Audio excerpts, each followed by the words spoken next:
return to Ghana on Monday, 16 February 2026. In my absence, the Vice President, Professor Nana Jane Opoku Ajimai, shall perform my functions in accordance with Article 68 of the Constitution. Signed, John Dramani Mahama. Address to the Right Honorable Speaker, Office of Parliament, Parliament House, Accra. Copied, the Vice President, Jubilee House, Accra, the Chief of Staff, Jubilee House, Accra. Dated 11th February 2026. Honourable members, kindly take note and let the record show.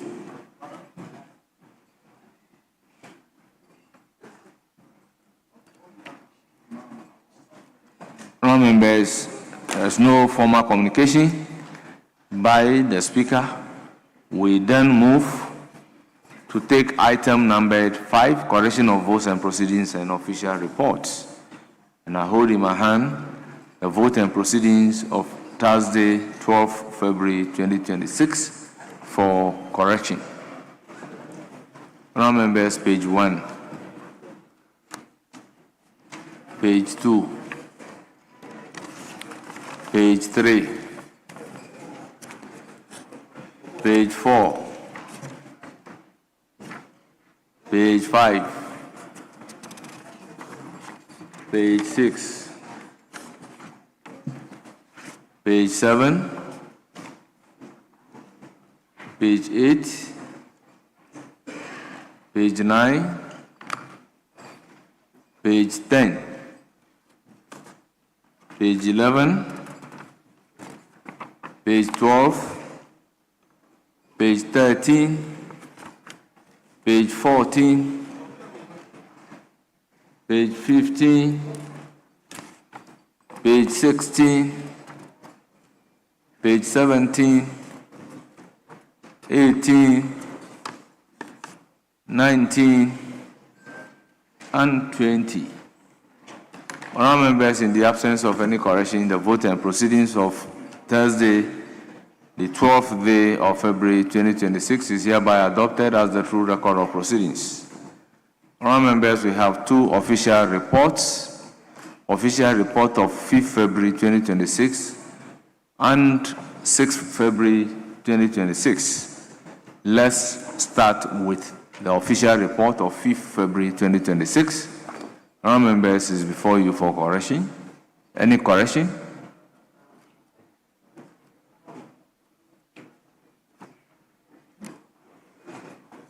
Honourable members, in the absence of any correction, the official reports of Thursday, 5th February 2026. Yes.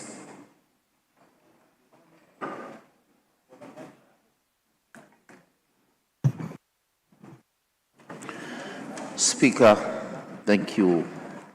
Speaker, column 2, page 92 of the report, paragraph 3.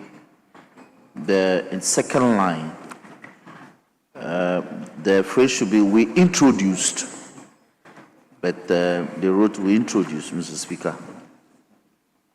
If they can take note of that. We introduced, not we introduce. Thank you very much.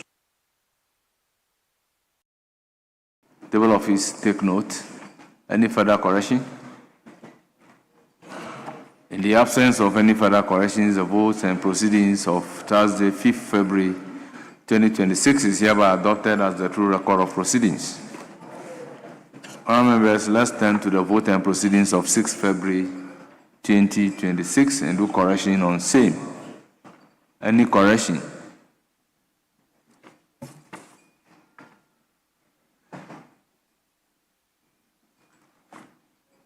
Honourable members, in the absence of any correction in the vote and proceedings of Friday, the official report of 6th February 2026 is hereby adopted as the true record of proceedings.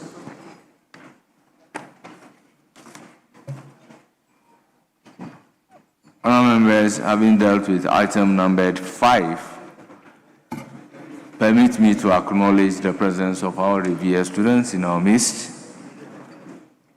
first on the list is Great Stars Academy. They are led by Donyo Elias, who is the headmaster. They are from Anya Suotum, they numbered 72. We also have Ayawaso Central Social Studies teachers, led by Esther Ado, a teacher. They are from Ayawaso Central, they numbered 8. We also have Redeemed King of Glory International School, led by Aye David, headmaster. They are from Ablekuma South. They numbered 36. We also have Oblogo MA Basic 1 School, led by Mary Ansa, headmaster Wejagbawe. They numbered 64. We have Golden Royal International School, led by Joseph Kwanzaa, head teacher. They are from Efutu constituency, they numbered 56. We have Ewutu Through Light International School, led by Gabriel Ajiman, and Michael Dufe Anan, head teacher and supervisor respectively. They are from Ewutu Senya West. They numbered 59. Honourable members, on your behalf, I welcome them to Parliament of Ghana and urge them to have a fruitful visit to Parliament. Honourable members, let's take the item numbered 6.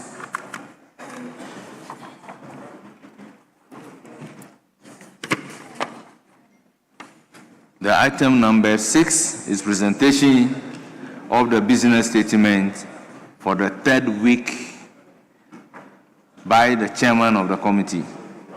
Chairman, will you please present the business statement?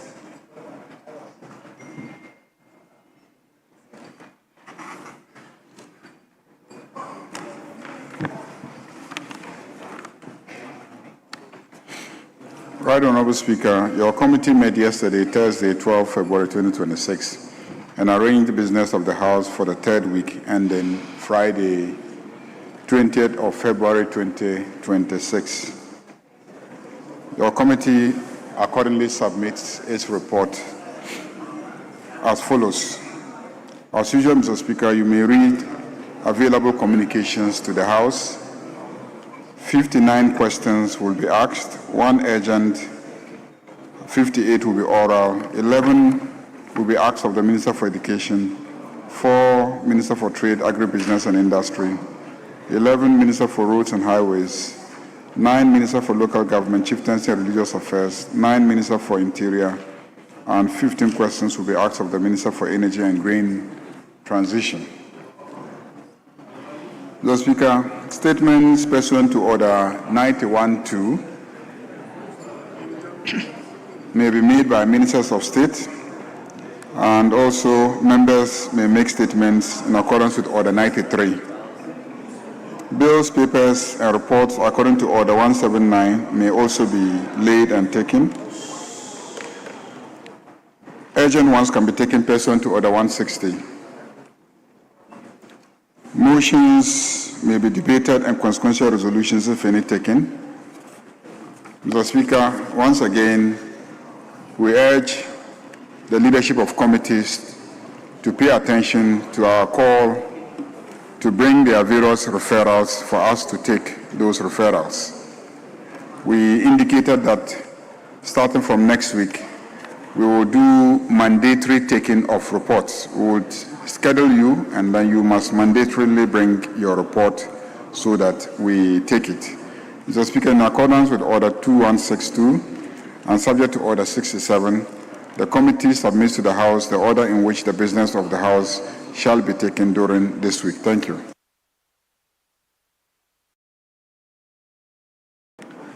Honourable members, business statement ably presented by the chairman of the business committee in the person of majority leader and leader of government business. It's now time for your comments. Yes, I recognize Deputy Minority Chief Whip. Thank you, Mr. Speaker.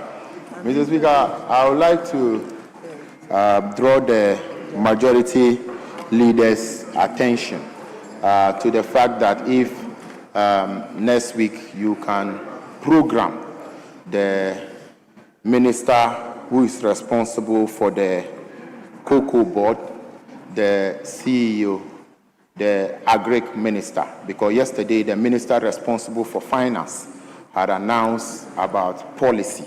Being the people representative, we should be brief that the haircut that is given to the cocoa farmers, the price reduction from 3,625 to some 2,800, about 1,000 Ghana cedi being cut off. So we should be brief. So committee on the whole. So we have these three key people: our Greek minister, the minister responsible for the cocoa board, the CEO for cocoa board, so that we be properly brief on this, because we are hearing a lot of demonstration that is coming up from the cocoa farmers. They are unhappy about it. People representative haven't been briefed.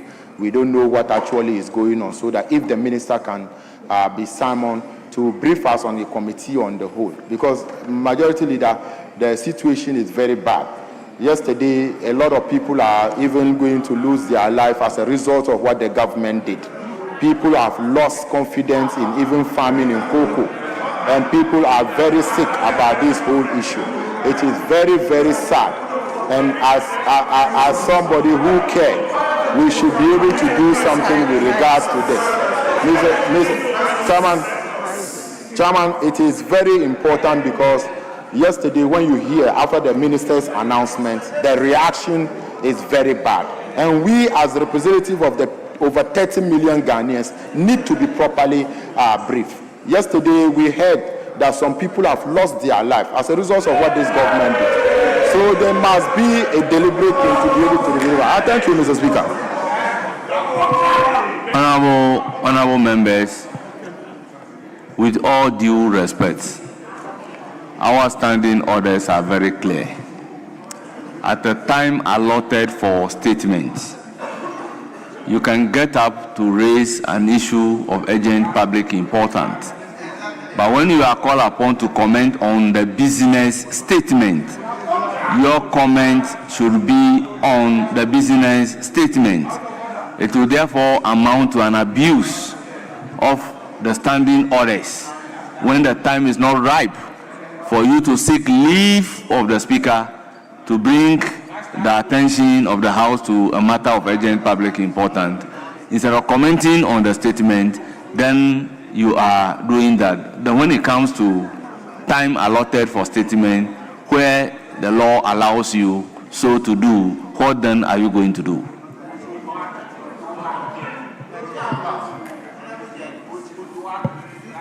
Yes, let me hear from Honorable Bajra. Thank you, Mr. Speaker. Mr. Speaker, I want to commend the majority leader and the team, the business committee, for putting on this business statement report that there will be first presentation of human sexual rights and family value bills, which was presented as a private member's bill. Mr. Speaker, colleagues from the other side thought that this side of the House will not present this bill. And therefore, I want to commend him highly for adding it to our business and prioritizing it. I just, Mr. Speaker, want to plead with the business committee that this bill, even though it will not go through certificate of urgency, we will take it through all the stages and make sure that it's passed in this House. Thank you, Mr. Speaker. Yes, Honorable Patrick Yawama. Thank you very much, Mr. Speaker. Mr. Speaker, the presentation of the business statement for next week under paragraph 2C is caption statement that the that, Mr. Speaker, pursuant to Order 91-2, Ministers of State may be permitted to make statement of government policy. You may also admit statements by honorable members in accordance to Standing Orders 93. Mr. Speaker, with your kind permission, Standing Order 91-2 talks about a Minister of State may make a statement of government policy, and the statement shall be limited to facts which are necessary to be made known to the House. Mr. Speaker, it's on this premise that I support the call by the Deputy Minority Whip that the Honourable Minister for Finance, who has overview of the cocoa sector, and also the Agric Minister and the Chief Executive of the Ghana Cocoa Board, must appear, or the Minister of Finance. Mr. Speaker, it's very important that the Minister of Finance, who has sectorial overview of the cocoa sector, be made to come to present a statement which will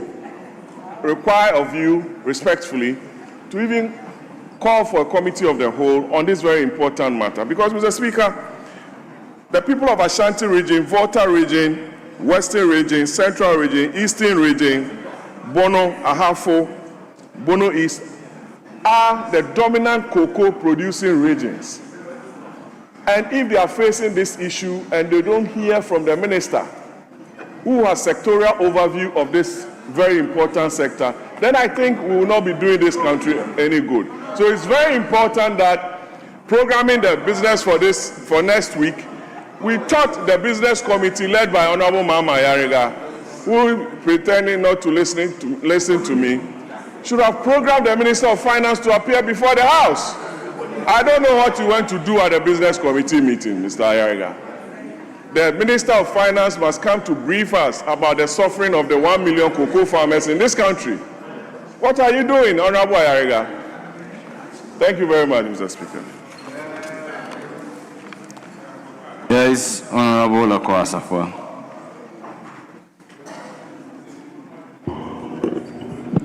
Thank you very much, Right Honorable Speaker. Mr. Speaker, I want to draw your attention to Order 216-2A and Order 216-3.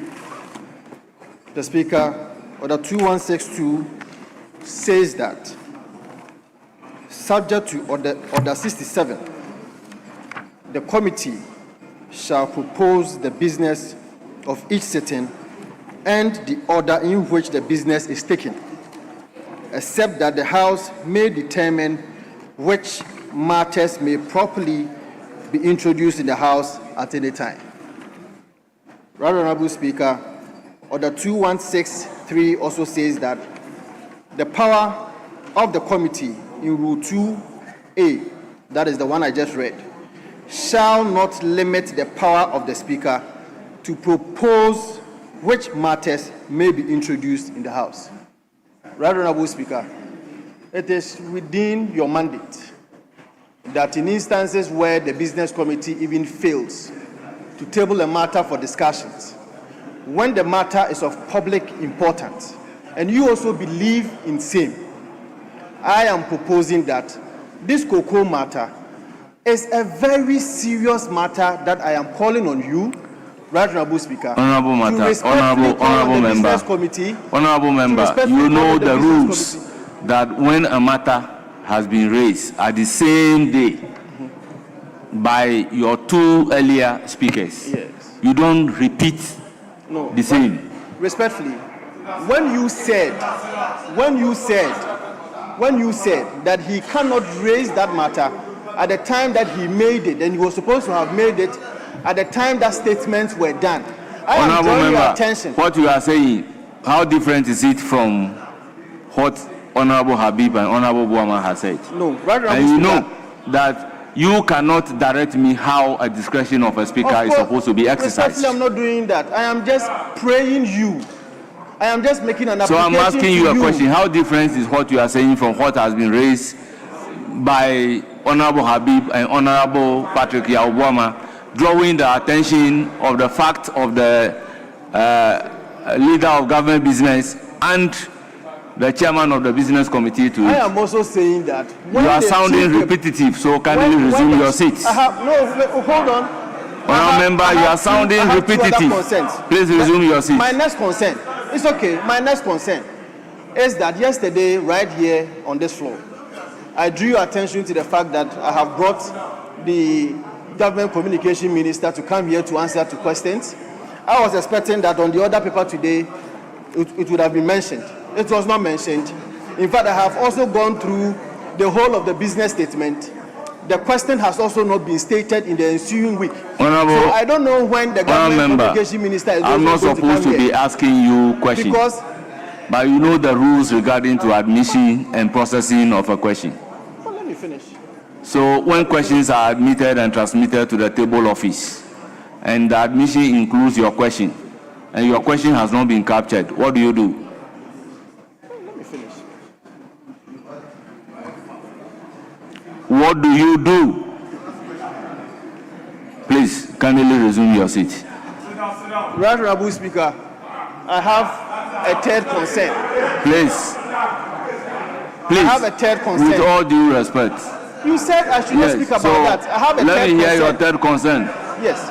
My third concern is that last week I was on this floor and I drew your attention to the fact that we wrote a motion, we made an application to the Speaker about the fact that there were tendencies of LGBTQ that had been found in our teacher manuals.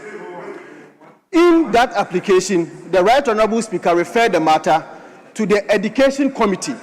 In fact, we followed up with a memo. As we speak, 10 days down the lane, per the standing orders, the committee is having 3 months to be able to report back to the House. In the circumstances, we have to draw in all stakeholders who are involved, like teachers, the Ministry of Education themselves, the Ghana Education Service, TTEL, NACA.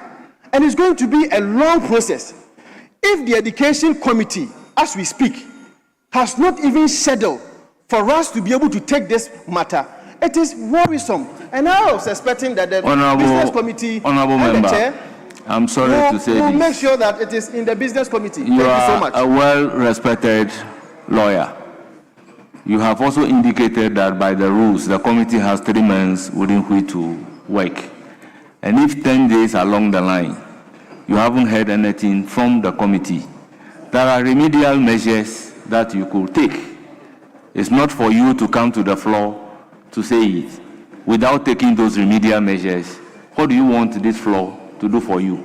It is entirely in your domain to follow the remedial measures. That is why I indicated clearly that when the procedure is set down for a right to be exercised, and you must follow the procedure in exercising your right. And that is what I have expected you as a lawyer member of parliament to do. That's what we are expected to do.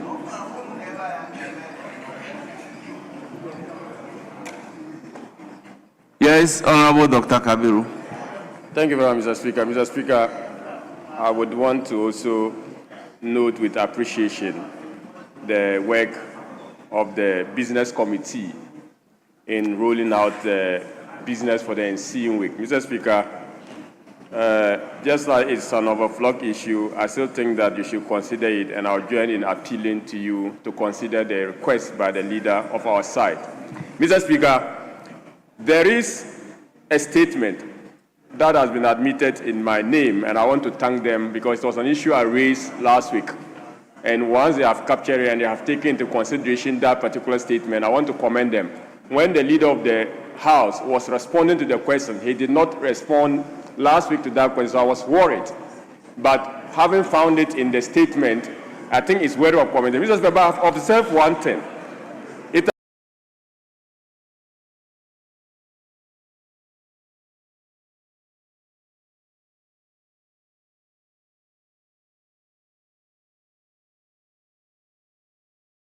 appears to me that the majority side is now doing more than the minority side. Mr. Speaker, they are in power, they are in government, I expected them to have their issues being addressed to by the government. Honorable, but they are now honorable resorting member. to asking questions, Mr. Honorable, Speaker. honorable member, we are guided by rules. This is a house guided by rules. Show me by the rules that indicates that it is only the minority side that are supposed to ask questions. Mr. Speaker. Please go by the rules. And if you don't have anything in the rules to do so, kindly take your seats. Mr. Speaker, I am making a harmless observation, Mr. Speaker. I admit and I concede. I defect you that the rules actually allow both sides then of please, the house. Please resume your seat. Yes, leadership of the minority. Thank you, Mr. Speaker.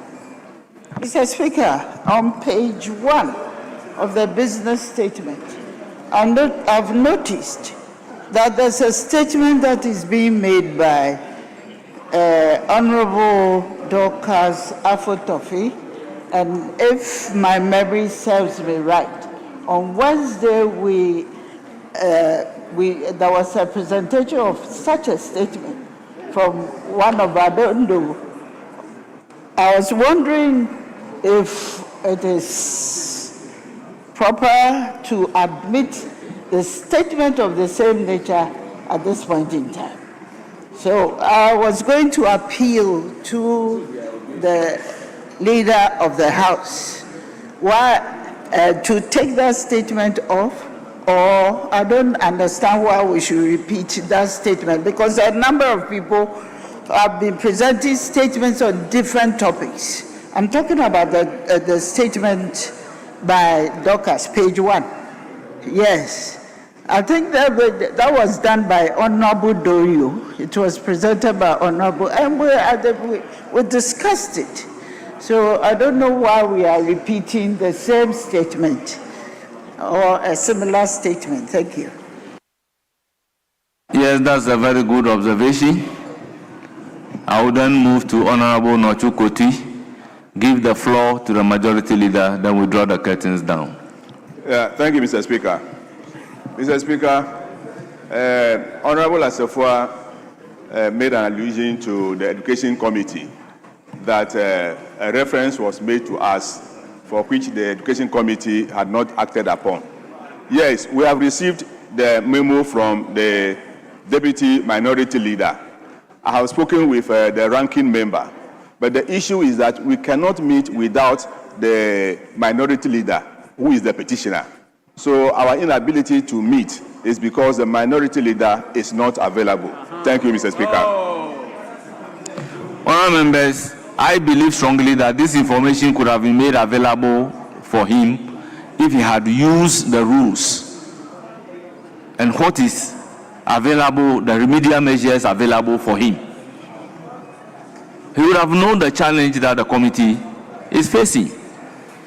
Because the committee has a chairman, the committee has a ranking member.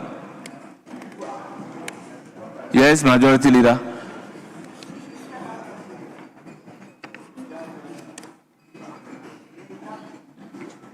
Mr. Speaker, there was a question about members of the majority side asking questions, and you rightly responded. We encourage everybody to ask questions. Your constituents should hear you ask the questions. I believe that whether in government or out of government, every member of parliament here is entitled to ask questions, and when they ask, the ministers are obliged to come and answer. The Minister for Government Communication and the questions that he's supposed to answer, I assure you that I'll follow up and make sure that those questions are relisted so that the minister will come and then answer them. The issue about repeating statements on gender violence, yeah, we'll address that. The LGBTQ curricular probe request, as indicated by the Speaker, the rules governing how we get things done in this House. So if you have an issue, you go through those rules, you raise them, and then we will address them. And on the issue of cocoa, I believe the minister has addressed cocoa farmers. Maybe you want him to address members of parliament, so we can have that discussion with the minister and see the earliest possible convenient time when he can come and then address members of parliament.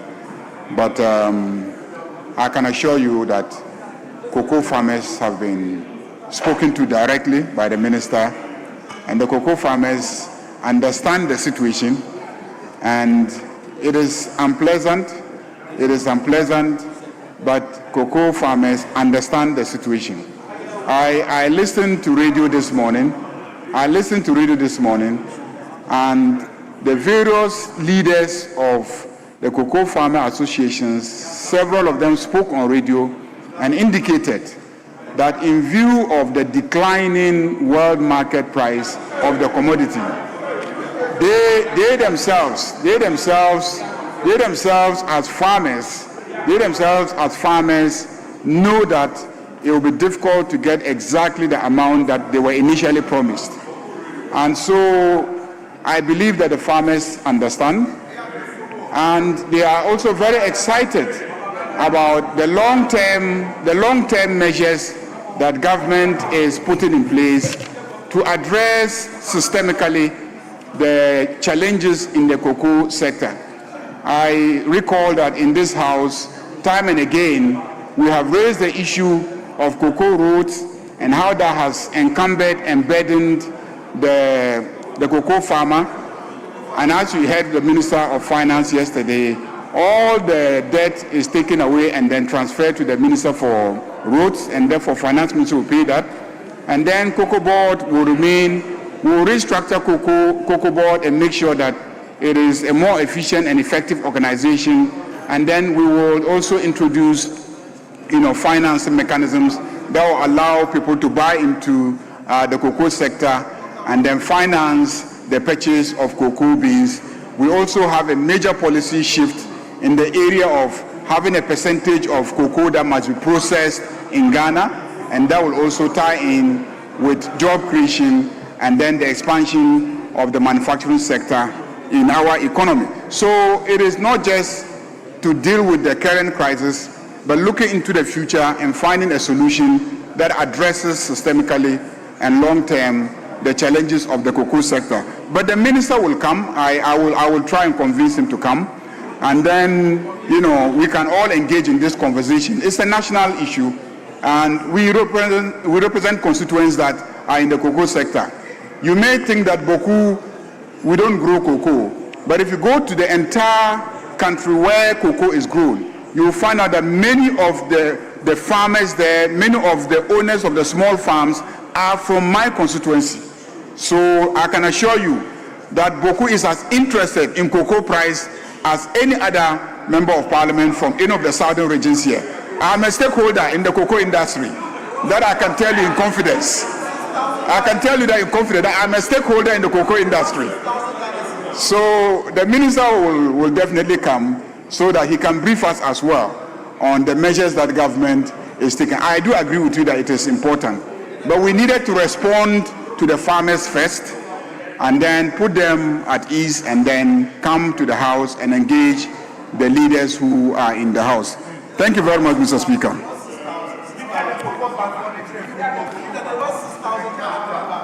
Honourable members, once I have taken the leadership, I will not have such a reverse gear.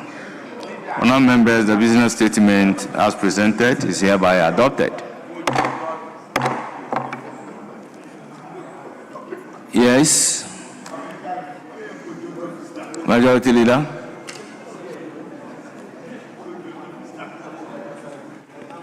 So, Speaker, the Minister for Lands and Natural Resources, who is also acting as the Minister responsible for Environment, which ministry does not have a deputy, is available to answer questions. So, Speaker, the Minister was in South Africa, and I called him from South Africa to come and answer the question. Mr. Speaker, this is how serious this minister is about his job. He was in South Africa attending the Indaba conference, which is an annual mining conference. Indeed, he was the toast of the conference. Since I don't have a deputy, He's the toast of the conference. I'm going to go to the Supreme Court. He is a minister.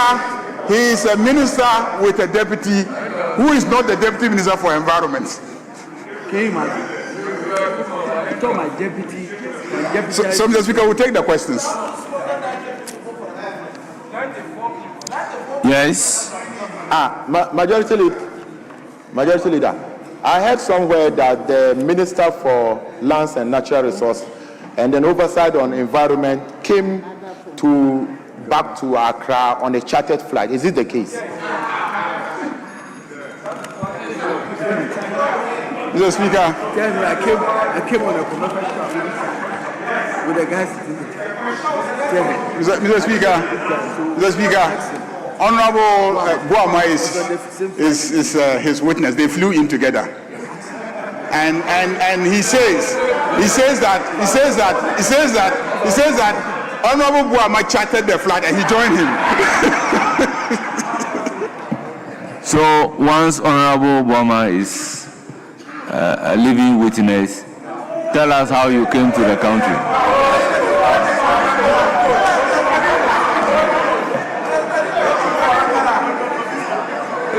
Mr. Speaker, were you in the country by chartered flight?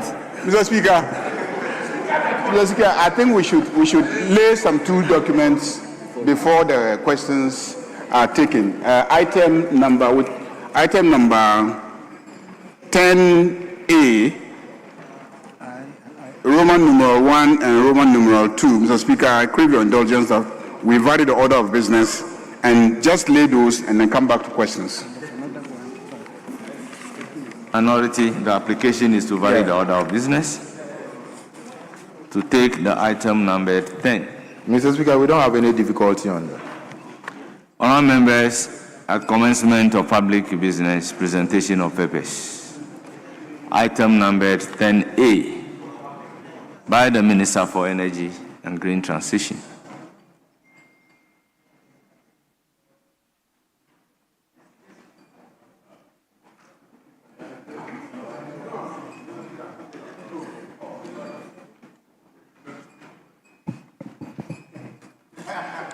Yes. Mr. Speaker, the lands minister bowed from where he's seated, and it's unacceptable. There was no application for the deputy minister to do it on behalf of the minister, and he's not the minister. You are the deputy minister. Is it the case that you want to overthrow your boss? Honorable Habib, I think when we make statement on the floor, we want the general public to take us serious. I presided over the House, and over, we indicated and placed on the record that if the minister is not available and the minister has a deputy, the deputy must be here to do the business for and on behalf of the minister. So the fact that the deputy minister is here in that capacity to lay the paper does not mean he's making an attempt to overthrow his minister. We say some things as a joke, but it goes into the record. Mr. Speaker, not to belittle the point, the paper said by the Minister for Energy and Green Transition. Mr. Speaker, I agree that the Deputy Minister under our orders can do so on behalf of the Minister, but it is not automatic. It's not. You see, I am worried about what you are placing on the record, whether the Deputy Minister is trying to overthrow Mr. Speaker, the minister. Yes, so withdraw the statement about overthrowing. Because these things are going into the record. It's going into the Hansard. Mr. Speaker, the majority leader is a very good lawyer. I said, is it the case that, I never said you want to, I said, is it the case that you want to overthrow it? It's a question. We are withdrawing it. Is it the case? Yeah, I'm withdrawing it. Mr. Speaker, that statement that is it the case that the Deputy Minister of Energy and Green Transition is trying to overturn the minister is accordingly ordered to be expunged from the record.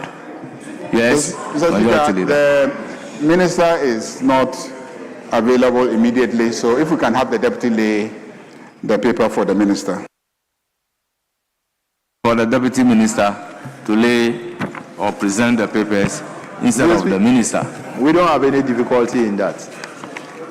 Yes, deputy minister, you may do so for and on behalf of the minister.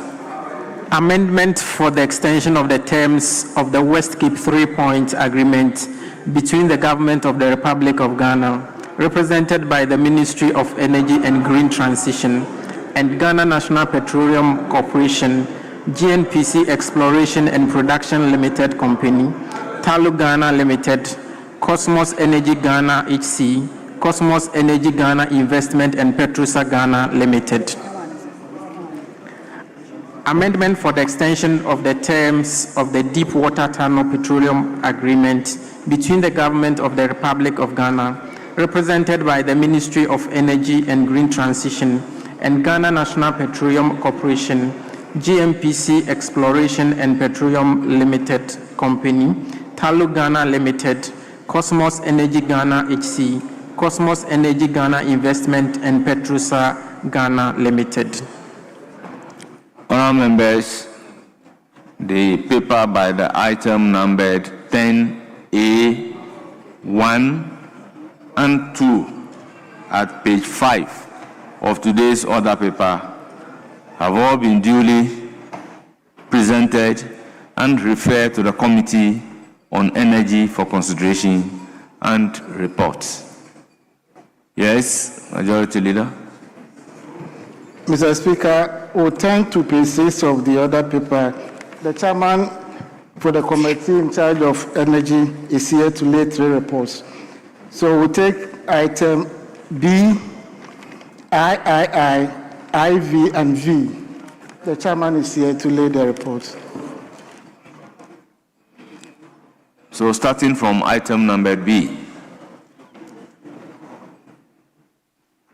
Is laying B, III, IV, and V. Report, energy. They are laying the reports. B, III, IV, and V.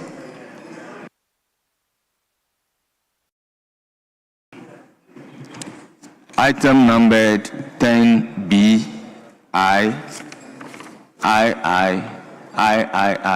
IV, and V by the chairman of the Energy Committee. Our members, let's lay all of them together since they are by the same chairman. Yes, clerk at table. From I. Report of the Committee on Energy on the amendment for the extension of the terms of the West Cape 3-point agreement between the government of the Republic of Ghana, represented by the Ministry of Energy and Green Transition, and Ghana National Petroleum Corporation, GNPC Exploration and Production Limited Company, Talu Ghana Limited, Cosmos Energy HC, Cosmos Energy Ghana Investment, and Petrusa Ghana Limited. Report of the Committee on Energy on the amendments for the extension of the... Please, Honorable Jara Champon, please, I know what you want to say. Please resume your seat. Yes, clerk at table, continue. Report of the Committee on Energy on the amendment for the extension of the terms of the Deepwater Tunnel Petroleum Agreement between the Government of the Republic of Ghana, represented by the Ministry of Energy and Green Transition, and Ghana National Petroleum Corporation, GNPC Exploration and Production Limited Company, Talu Ghana Limited, Cosmos Energy Ghana HC, Cosmos Energy Ghana Investment, and Petrusa Ghana Limited. Report of the Committee on Energy on the annual statement by the Audit Committee of the Ghana National Gas Company Limited for the year 2024.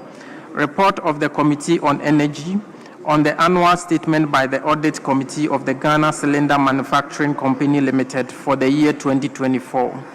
report of the Committee on Energy on the annual statement by the Audit Committee of the Tema Oil Refinery for the year 2024. Honorable members, the report numbered 10B, IV,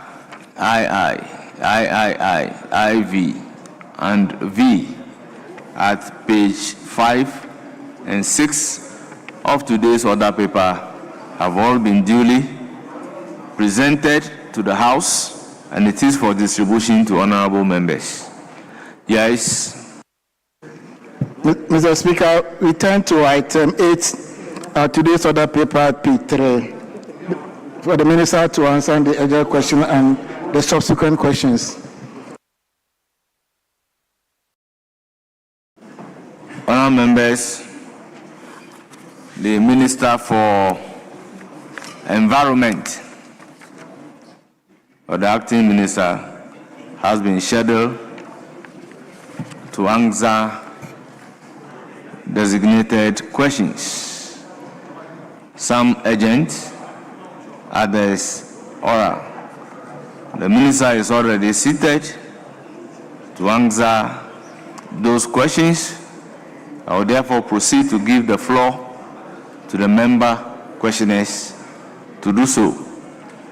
The urgent question is standing in the name of Honorable Shirley Che, Member of Parliament for Epima Mobiaja South.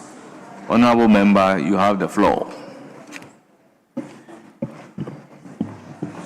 Right Honorable Speaker, I rise on Order 88.3 that in the absence of the member, that is the member who is supposed to ask the question, any other member so authorized may, with the prior permission of the Speaker, may ask the question.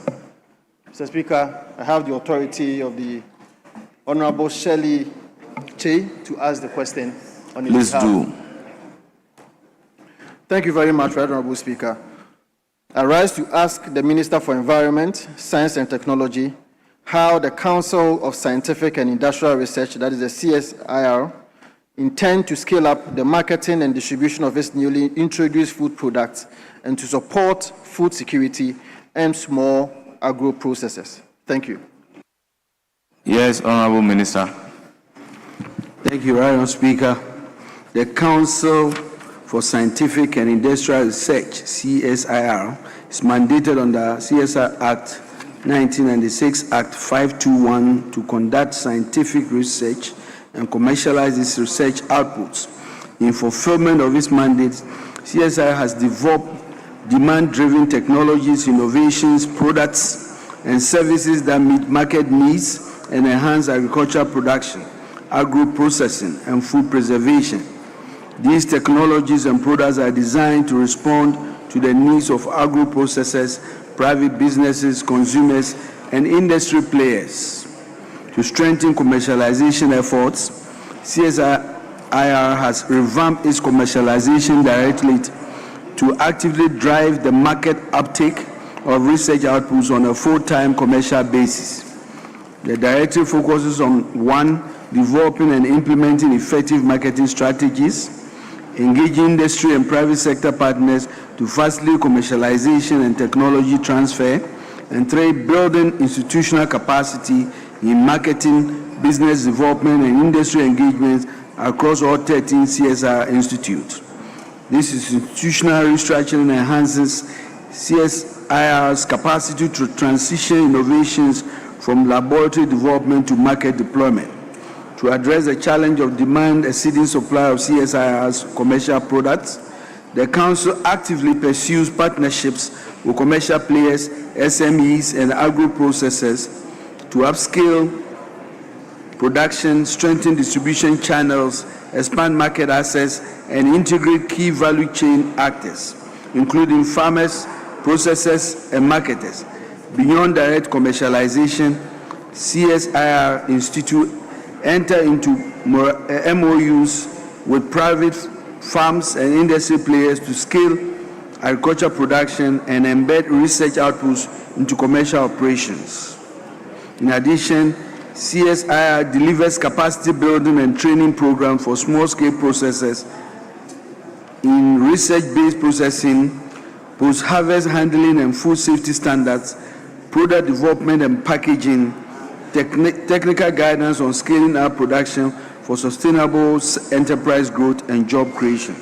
Currently, the Council is expanding the partnership with private sector actors to support off-taking arrangements and the scaling up of research outputs.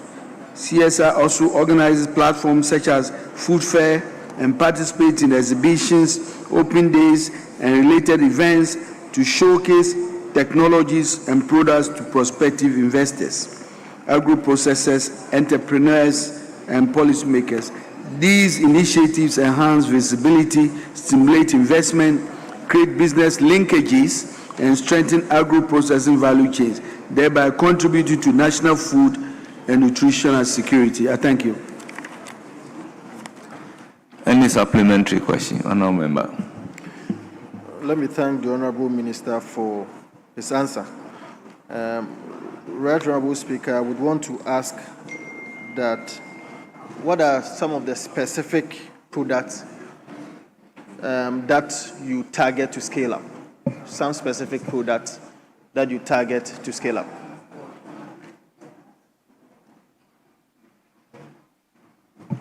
Yes, Honourable Minister. Thank you, Honourable Speaker. As I stated, the CSR has really created the commercialization department, and the focus is to drive the market on a full-time basis to meet demand of the market. They are engaging in the private sector as well. Examples of products like Prekese syrup and what they call Orgaic, for example, on Pro Gary, are all products that have been promoted and have been commercialized. I thank you. Any further supplementary? Honourable members, that brings us to the end of urgent question. We then come to oral questions number 501, standing in the name of Frank Anodompre, Member of Parliament for Nsaum Adrojiri. You have the floor. Thank you, Mr. Speaker. Mr. Speaker, I rise under Order 8. Please go ahead and ask the question. Thank you, Mr. Speaker. Mr. Speaker, I rise to ask the Minister for Environment, Science and Technology the extent of enforcement and adherence to the bilateral agreement between Ghana and Singapore pursuant to Article 6 of the Paris Agreement, and what benefit we can boast of today since it's becoming into force. Thank you. Yes, Honourable Minister. Thank you, Honourable Speaker. The Ghana-Singapore bilateral agreement was signed in May 2024 and offers exciting opportunities for Ghana and the many benefits Ghana can enjoy from this partnership. Since the implementation of the Ghana-Singapore agreement started, the following have been achieved. 139 project ideas have been submitted to the Ministry, including renewable energy, solar PV, biodiesel, clean cooking technologies, e-vehicles, charging stations, afforestation, mangrove restoration, water treatment have all been submitted. A joint committee has been established to review and issue 24 no objection approvals from both governments. There are 4 projects on water treatment and improved cook stoves have reached a decision point on government authorization. The projects are expected to provide access to clean water and improve the cooking experience in rural Ghana, while also attracting capital investment, generating carbon revenue for project owners and government fees.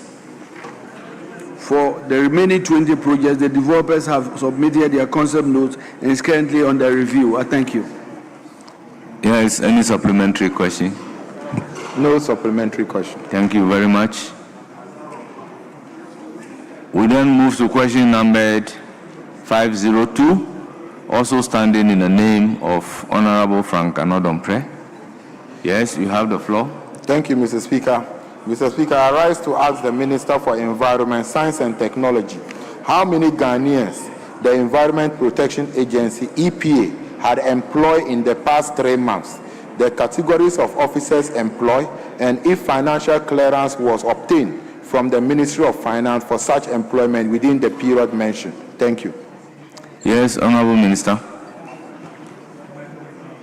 Thank you, Honorable Speaker.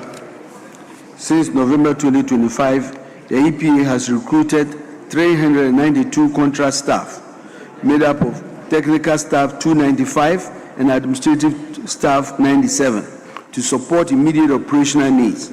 The authority has received clearance from the Ministry of Finance to recruit 500 permanent staff to enable the regularization of the contract personnel. I thank you.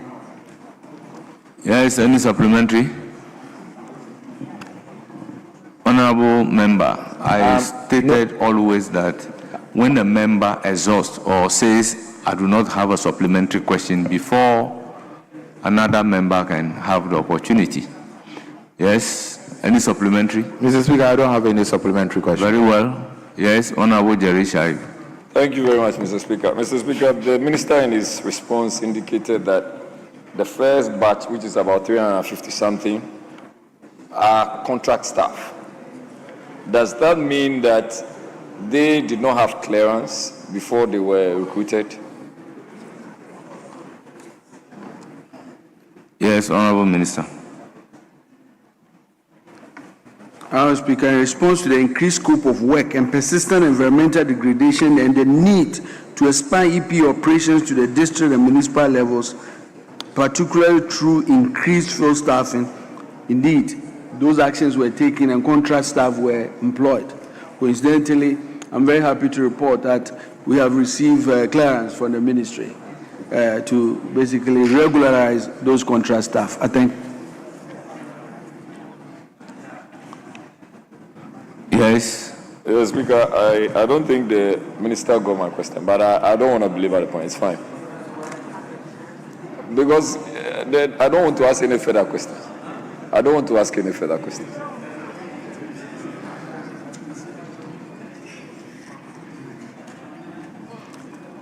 Honourable members, let's move to question numbered 282, standing in the name of Azekiah Opoku, Member of Parliament for Finsu South. Thank you very much, Honorable Speaker. Speaker, I rise to ask the Minister for Environment, Science and Technology the measures the ministry is taking to ensure that important research findings from the various research institutions do not go to waste.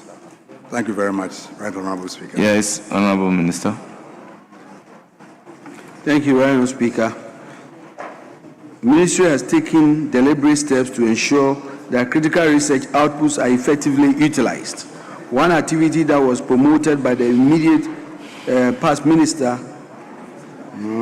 was a proposal to hold a biannual Environment, Science and Technology BEST Forum to connect research to industry and promote technology transfer and diffusion.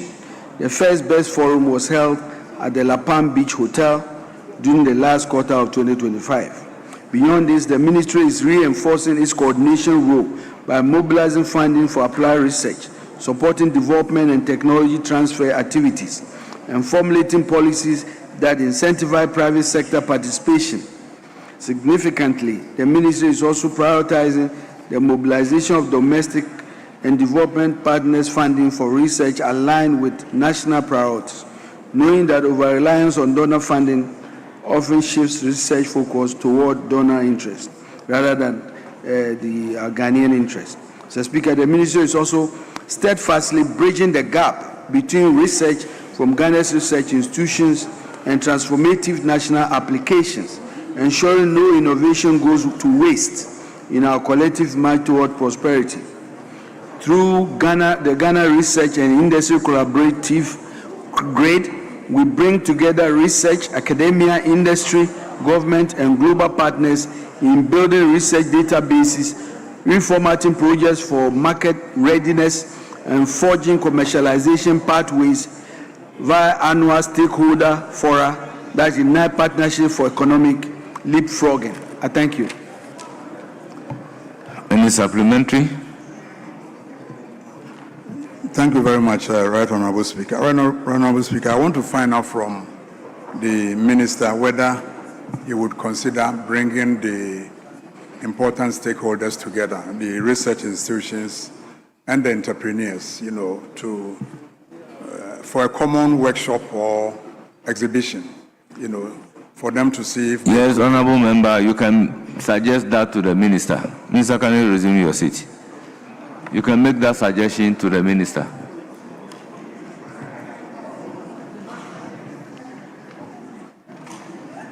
Do you have any further supplementary question? No, Right Honorable Speaker. Thank you very much. We then move to question numbered 334, standing in the name of Honorable Gloria Owusu, Honorable Member for Trobu. Hey. You have the floor. Speaker, I have another question. There are two questions. Well, let's do 283. Thank you very much, Mr. Speaker. 283. Also standing in the name of Asiki Awopoku. Yes, sir. Speaker, again, I want to ask the Minister for Environment, Science and Technology the measures the ministry is implementing to protect the coastal and marine environment from plastic pollution. Yes, Honorable Minister. Thank you, Right Honourable Speaker. The Minister, together with the EPA, is implementing an integrated approach of policy, regulatory, and investment-driven interventions to protect Ghana's coastal and marine environment from plastic pollution, while also regulating plastic production and promoting sustainable alternatives. The implementation of the National Plastic Management Policy is ensuring the enforcement of environmental standards governing plastic production, importation, use, and disposal. In aligning with global and regional policies for the management of plastics, the Ministry and EPA is enacting the Extended Producer Responsibility (EPR) legislation to ensure that producers and importers finance the collection, recovery, and environmentally sound management of plastic waste.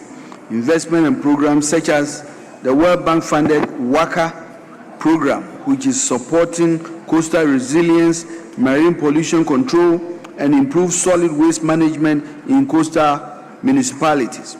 2, the Pro-Blue Trust Fund, component of WACA, is specifically supporting marine litter and plastic pollution reduction, policy reform, institutional strengthening, and circular economy solution linked to ocean health.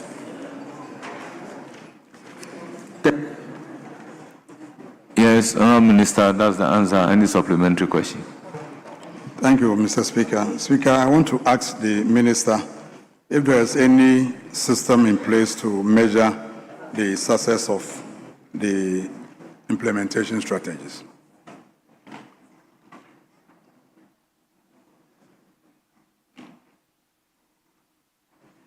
Yes, Honourable Minister. Honourable Speaker, as part of the measures that are described, there are clear measures embedded in these measures to make sure that we can measure the progress we are making and whether or not we are being successful and the drawbacks. And so these are part of the WACA project. There are measurements being done to ensure that we are actually making progress. I thank you. Any other question? No, Mr. Speaker. Thank you very much. Please, let's move now to question number 334. Honorable Gloria Owusu. Okay. Thank you, Mr. Speaker.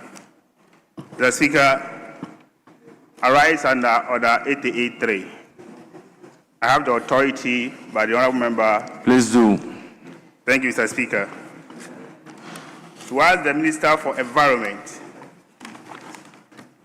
Science and Technology the timelines and expected amendments in the review of the Biosafety Act 2021 in 2025 and how the review will incorporate new global biosecurity standards. Thank you, Mr. Speaker.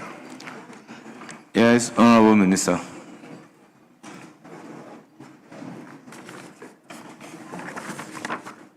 Thank you, Honourable Speaker. The National Biosafety Authority's current focus on biosafety is necessary but not sufficient to address Ghana's biosecurity needs comprehensively. Expanding NBA's mandate to include a One Health approach, strengthening biosecurity protocols, and fostering intersectoral collaboration are essential steps to enhance national biosecurity readiness. The amendment is driven by the need to expand the scope of the National Biosafety Authority's regulation to include biosafety and biosecurity during the development, handling, and use of both non-GMO and GMO biologicals and biosimilars, to strengthen current biosafety regulation of GMOs by addressing any gaps and future-proof the legislation for emerging technologies. The key areas proposed for stakeholders for amendment of Act 831 are the following: preamble and scope. The intention is to amend the title, scope, and objectives of Act 831 to expand regulation beyond GMOs to include biosafety and biosecurity. Section 2, application of the Act. The intention is to expand the application of the Act to reflect the expanded scope above and to include containment facilities in research, diagnosis, manufacturing, healthcare, and other industrial applications of biological agents products. Biosecurity and dual-use provisions are also made to introduce standalone provisions addressing biosecurity, dual-use research, intentional misuse, unauthorized possession, theft, diversion, or release of biological agents, pathogens, toxins, and dangerous biological materials. Section 31 and 32 of the regulatory agencies focus on collaboration arrangements between the NBA and agencies with key roles in biosecurity, public health, national security to avoid conflict and duplication, facilitate emergency response. The following are the amendment process timelines. October 2025, the national stakeholder engagement on the review of Act 831 was organized. November 2025, stakeholder engagement report was completed. From February this year to March, cabinet policy memorandum is expected to be completed. Between April and May 2026, key interministerial engagements organized and health and security is targeted to be completed. June 2026, submission of cabinet policy memorandum for cabinet approval is expected to be done. July to September 2026, drafting of revised legislation is expected to be completed. October to November 2026, key parliamentary committee engagements is expected to be organized. December 2026, the laying of the bill in Parliament for approval is expected. I thank you. Any supplementary? Mr. Speaker, no. Thank you.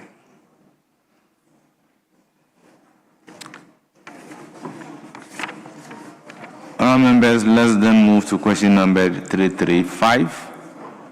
Standing in the name of LV Sose Mensah Dapa. I have for Anon Southwest. Thank you, Mr. Speaker. I rise under Order 883, and I've been authorized to ask the question on behalf of the questioner. Very well. Thank you, Mr. Speaker. I rise to ask the Minister for Environment, Science and Technology what mechanisms have been taken by the Ghana Atomic Energy Commission, GAEC, to monitor the adoption and use of the 6,000 disease-free plantain plantlets and BSF-based technologies among farmers. Thank you. Yes, Honorable Member. Thank you, Honorable Speaker. Under the stewardship of the Ghana Atomic Energy Commission's Biotechnology and Nuclear Agriculture Research Institute, we have pioneered revolutionary protocols for mass producing clean, disease-free planting materials for vital crops like pineapples, plantains, bananas, sweet potatoes, and sugarcane, decisively meeting farmers' demands to enhance food security and agricultural productivity across our nation. I'm delighted to announce that the full distribution of 6,000 GAE-produced plantain plantlets to eager farmers with fresh stocks in production and strategic alliances with farmer associations and private partners poised to scale volumes, widen market access, and deliver the full benefits of biotechnology to our cherished farmers. Mr. Speaker, on the BSF-based technologies, I'm delighted to notify this House that Gaya has taken the leadership in Black Star Soldier Fly technology. This is exemplified by the cutting-edge commercial waste processing in the Black Fly Soldier Fly production facility at Kofisa in Sawom Adioji municipality. This facility was built by the International Institute of Tropical Agriculture with NORA funding and is being used to transform municipal and food industry waste into BSF larvae for premium animal feed and nutrient-packed freeze fertilizer for crop production. This technology has now reached farmers nationwide, including sensitization of farmers and agric officers in the greater Hafuano and other parts of the country. Through robust demonstration programs at GAEC and Kofisa facilities, over 300 farmers and agro-business leaders have been trained and empowered to adopt BSF-based technology for sustainable food production and waste management. I thank you. Member, any supplementary question? No, Mr. Speaker. Thank you very much. Thank you very much. Honourable members, this brings us to the end of all the questions slated for the Minister responsible for environment. On your behalf, I thank the Minister for attending upon the House and responding to the questions accordingly. The Minister is hereby discharged. Minister, thank you. Honourable members, by the question slated, the Minister for Tourism, Culture and Creative Act is also here to respond to some of the questions slated for today. I will ask her to take the designated seat. I call on Honorable Reverend John Timfojo, Member of Parliament for Asin South, to pose the first question for the day for the Minister responsible for Tourism, Culture and Creative Arts.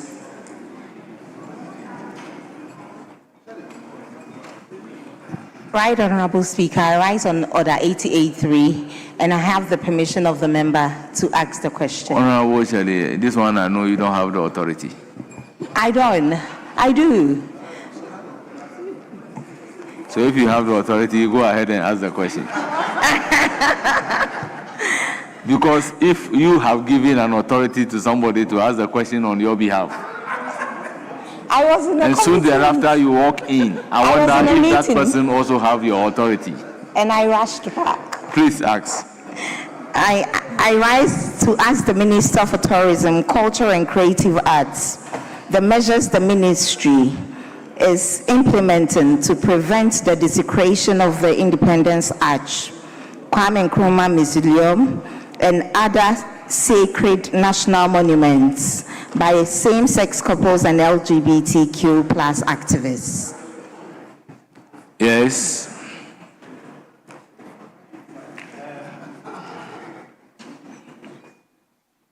Mr. Speaker, the ministry recognizes the symbolic importance of the Independence Arch, Independence Square, Kwame Nkrumah Memorial Park, and other national monuments as focal points for national remembrance and civic celebrations. The ministry's response to the question is guided by the need to preserve the dignity and security of national monuments, rule of law, and existing statutory controls over public gatherings, and the ministry's duty to collaborate with the Ministry of National Security, the police, and the MMDAs and MDAs responsible for public order and safety. Following the incident in question, the ministry has taken the following measures: apply well-defined criteria to assess all requests for use of national monuments under our control. Applicants must present full event details, security plans, and crowd management strategies.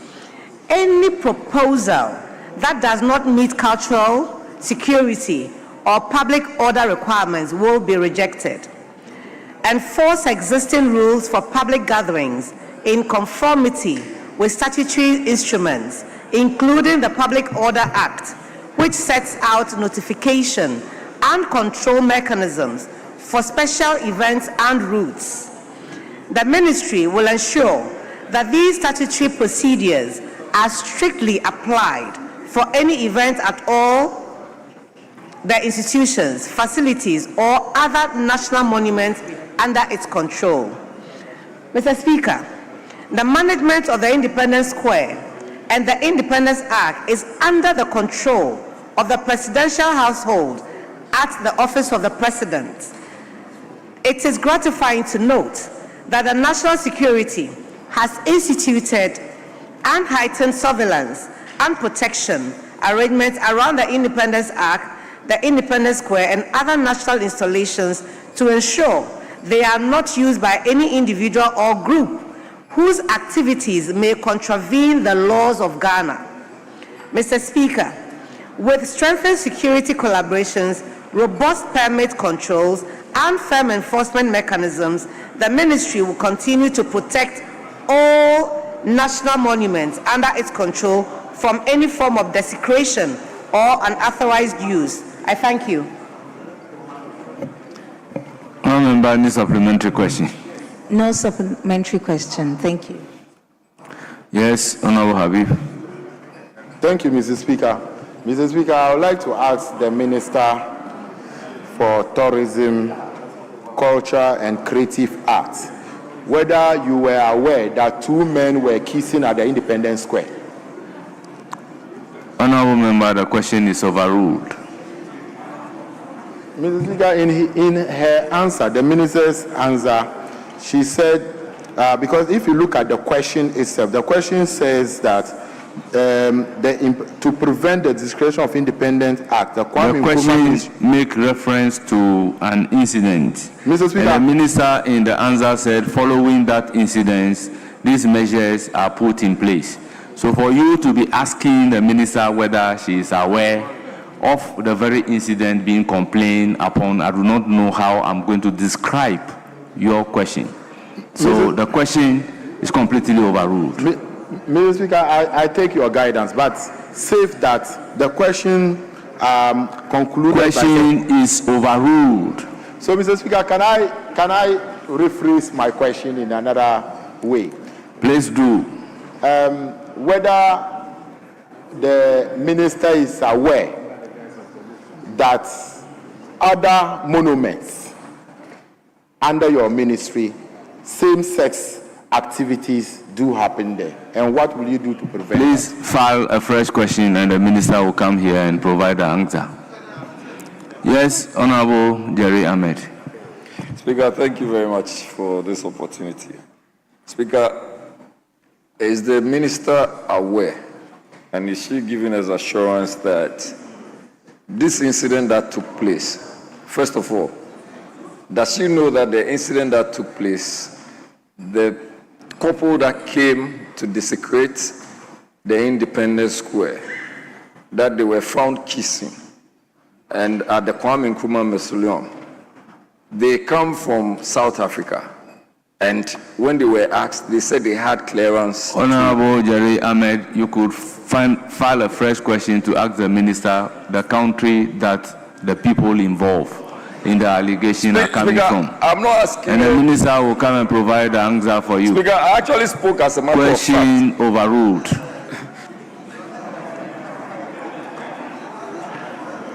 Honourable members, let's move to yes.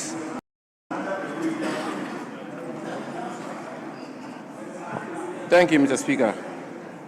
Mr. Speaker, the broader issue, and that flows from the question and the answer given by the Honorable Minister about LGBTQ plus in the tourism industry.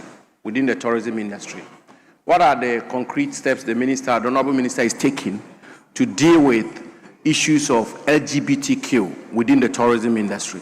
Well, the answer is clear by the minister. I will therefore not call on the minister to repeat the answer.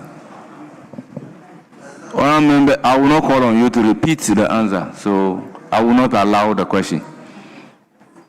I think the member have not listened to the minister or read the answer as captured by the other paper. Members, let's move to question number 544, standing in the name of Lawrence Ajinsam, Himan Lower Denchira constituency.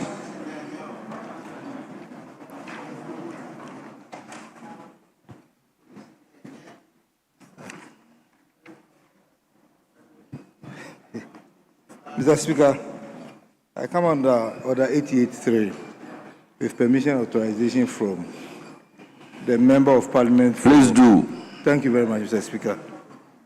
I rise to ask the Minister for Tourism, Culture and Creative Arts the plans of the Ministry to expand to the indigenes in Kakum National Park Enclave who have been marginalized from employment opportunities in the constituency. Yes, Honorable Minister.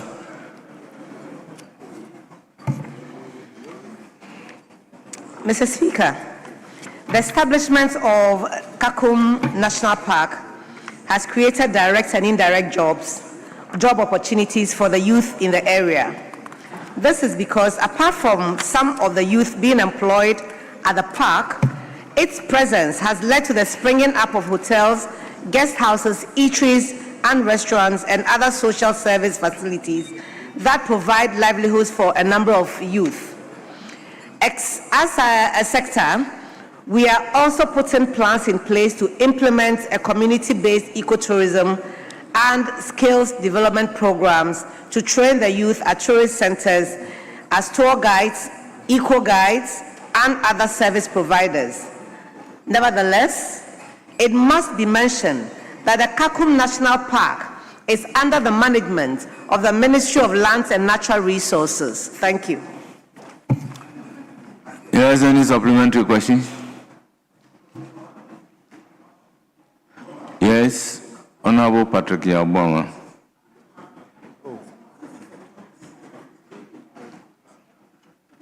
Thank you, Mr. Speaker. Mr. Speaker, I'd like to find out from the Honorable Minister the cost implications of this community-based ecotourism and skills development program. Please file a fresh question. Yes.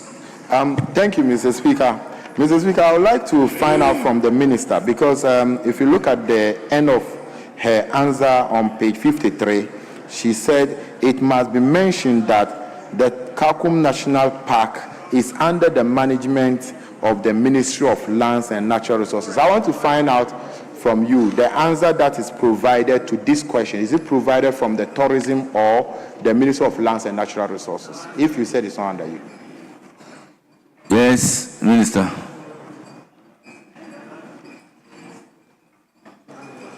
From the Ministry of Tourism, Culture and Creative Arts. Thank you. Members, we now move to question number 577, standing in the name of Charles Forson, Member of Parliament for Tema Central.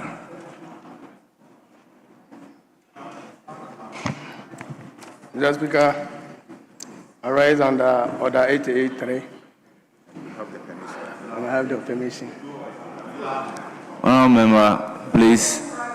The order 88.3 that you have mentioned doesn't give you automatic leave or authority to ask the question. So, please. And I have the authority.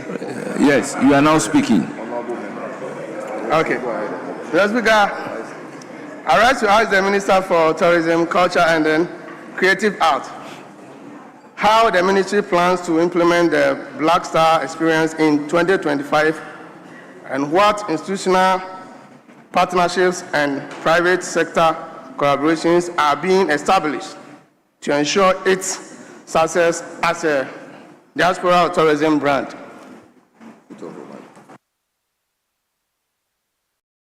Honorable Minister.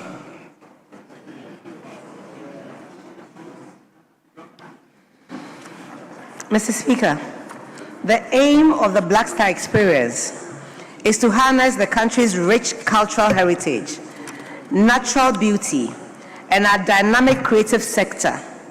Our flagship initiative, the Black Star Experience, aims to establish Ghana as a gateway to Africa for the global diaspora, featuring thoughtfully curated cultural, historic, and creative arts experiences in collaborations with the private sector, diplomatic missions, ministries, departments, and agencies. Mr. Speaker, the Black Star Experience is not an event. It is a national initiative to rebrand Ghana as Africa's premier destination for Pan-Africanism and cultural immersion. In 2026, the ministry, through its agencies, is working closely with the Black Star Experience Secretariat, key private sector stakeholders in the hospitality, culture, and creative arts space to promote Ghana. The initiative focuses on curated heritage tours, festivals, investment forums, and creative arts as platforms that strengthens diaspora connections. The ministry is also engaging strategic partners such as the Diaspora Affairs Office, and international diaspora organizations to promote Ghana as a preferred destination for heritage, culture, and investment. The ministry is also engaged with creatives in the international space to organize major international musical shows and fashion shows, among others. Mr. Speaker, the month of March is a heritage month. The 14th of March is Ghana Culture Day. This month lends itself for the celebration of the Black Star Experience. Thank you. Thank you, Honorable Minister. Any supplementary question?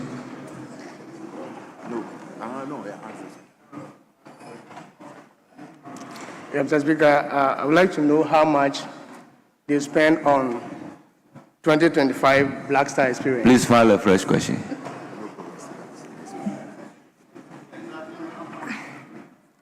Yes, Honorable Shelley. Mr. Speaker, I would like to ask the Minister, what is the difference between the Black Star Experience and the Year of Return? Yes, Honorable Minister.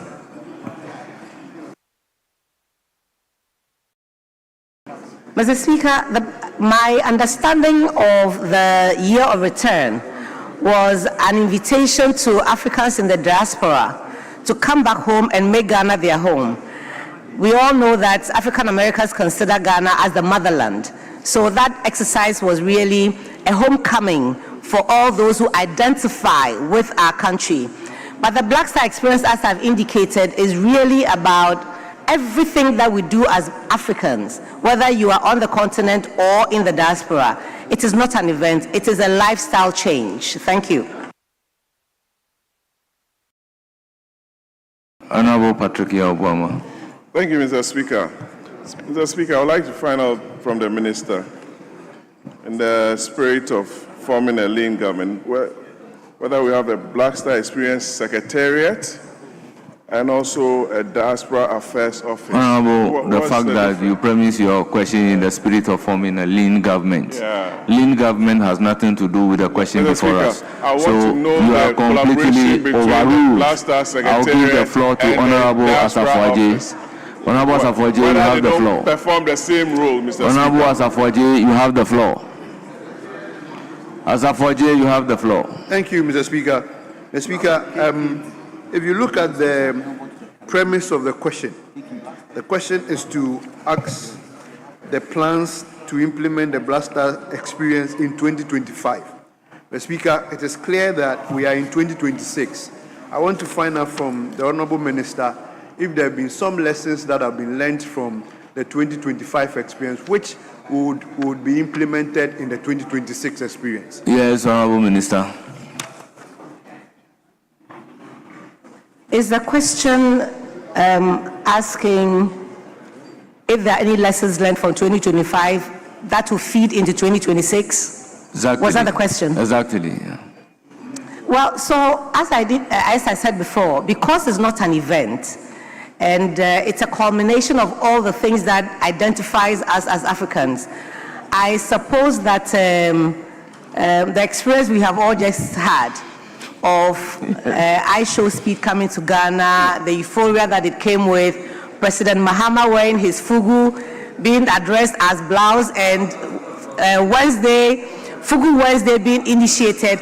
I think that there's a lot of lessons to be learned from what happened in 2025, which is the reason why we are positioning ourselves to take advantage of every wing that is spread so that we can fly with the celebration of the Blacks experience. Thank you. Question numbered 595, standing in the name of Felix Akwete Oakley, Member of Parliament for Botiano, English, Amampro. Honorable, on one question, how many supplementary do we take? We have other businesses, and there are some of the questions that are yet to be answered. So we need to manage question time, which is ordinarily 1 hour, but we have exceeded an hour already. We have to be guided by the rules. Thank you, Mr. Speaker. Mr. Speaker, I rise to ask the Minister for Tourism, Culture and Creative Arts the plans of the ministry to develop the Solo Monkey Forest in Botiano to expand the tourism industry for economic development and sustainable ecological management. Thank you. Yes, Honorable Minister.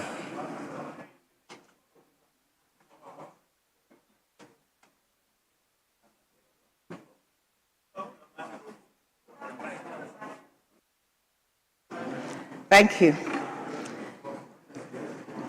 Mr. Speaker, the ministry recognizes the Solo Monkey Forest as a potential ecotourism site with both conservation and community livelihood benefits.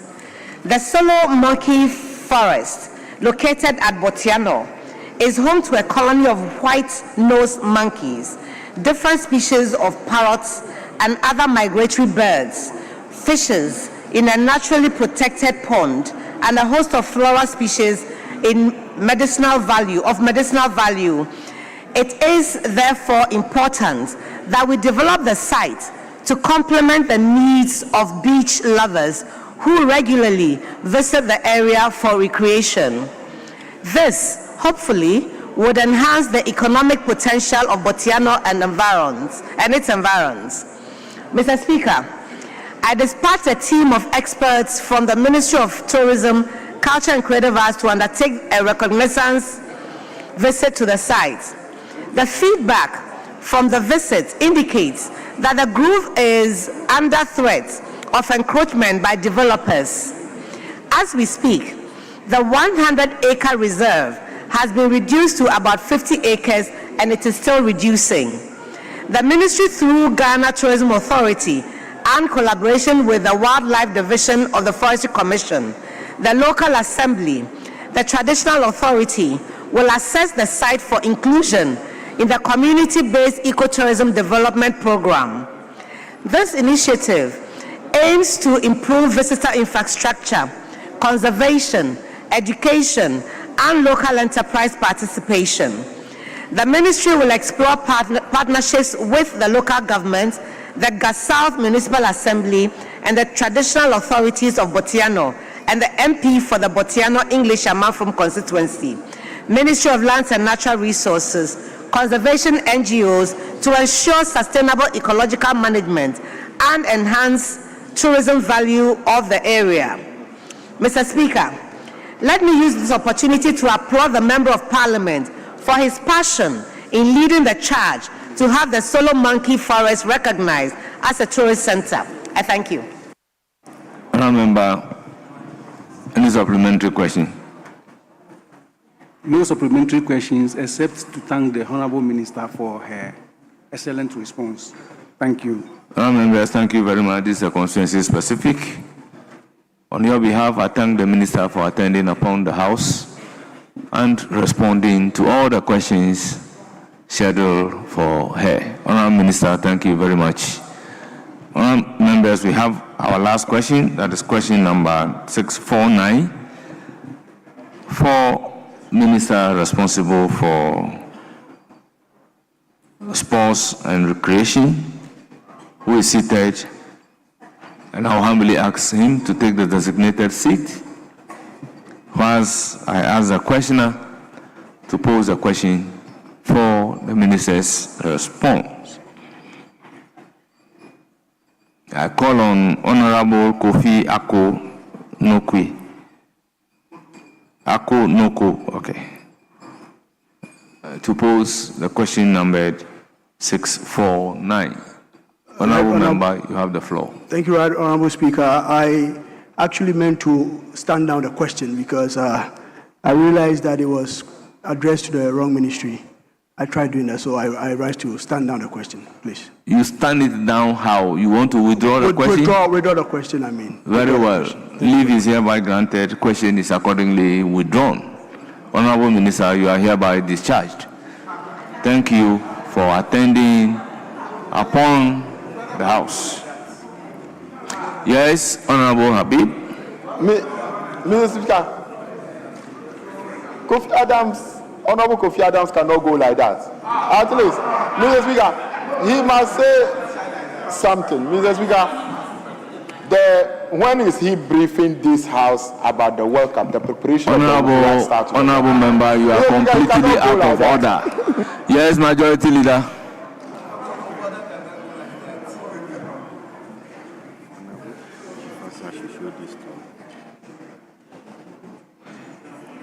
Mr. Speaker, we can take two very important statements. One about our late colleague, and then the second, the Minister for Tourism will make a statement on Chocolate Day. Honorable members, question time is ended. Well ready. We now move to item numbered 7, statement.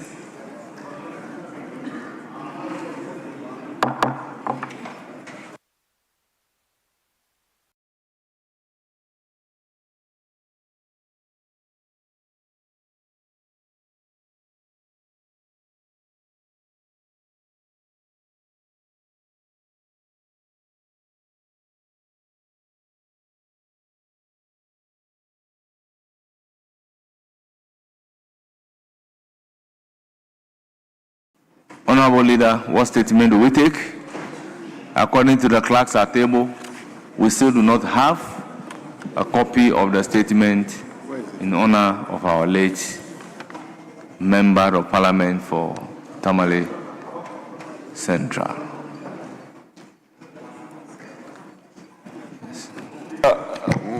My humble request will be that since mine was slated for yesterday and we are ready, we can start. What's the work on this? No, it's not being captured on the console.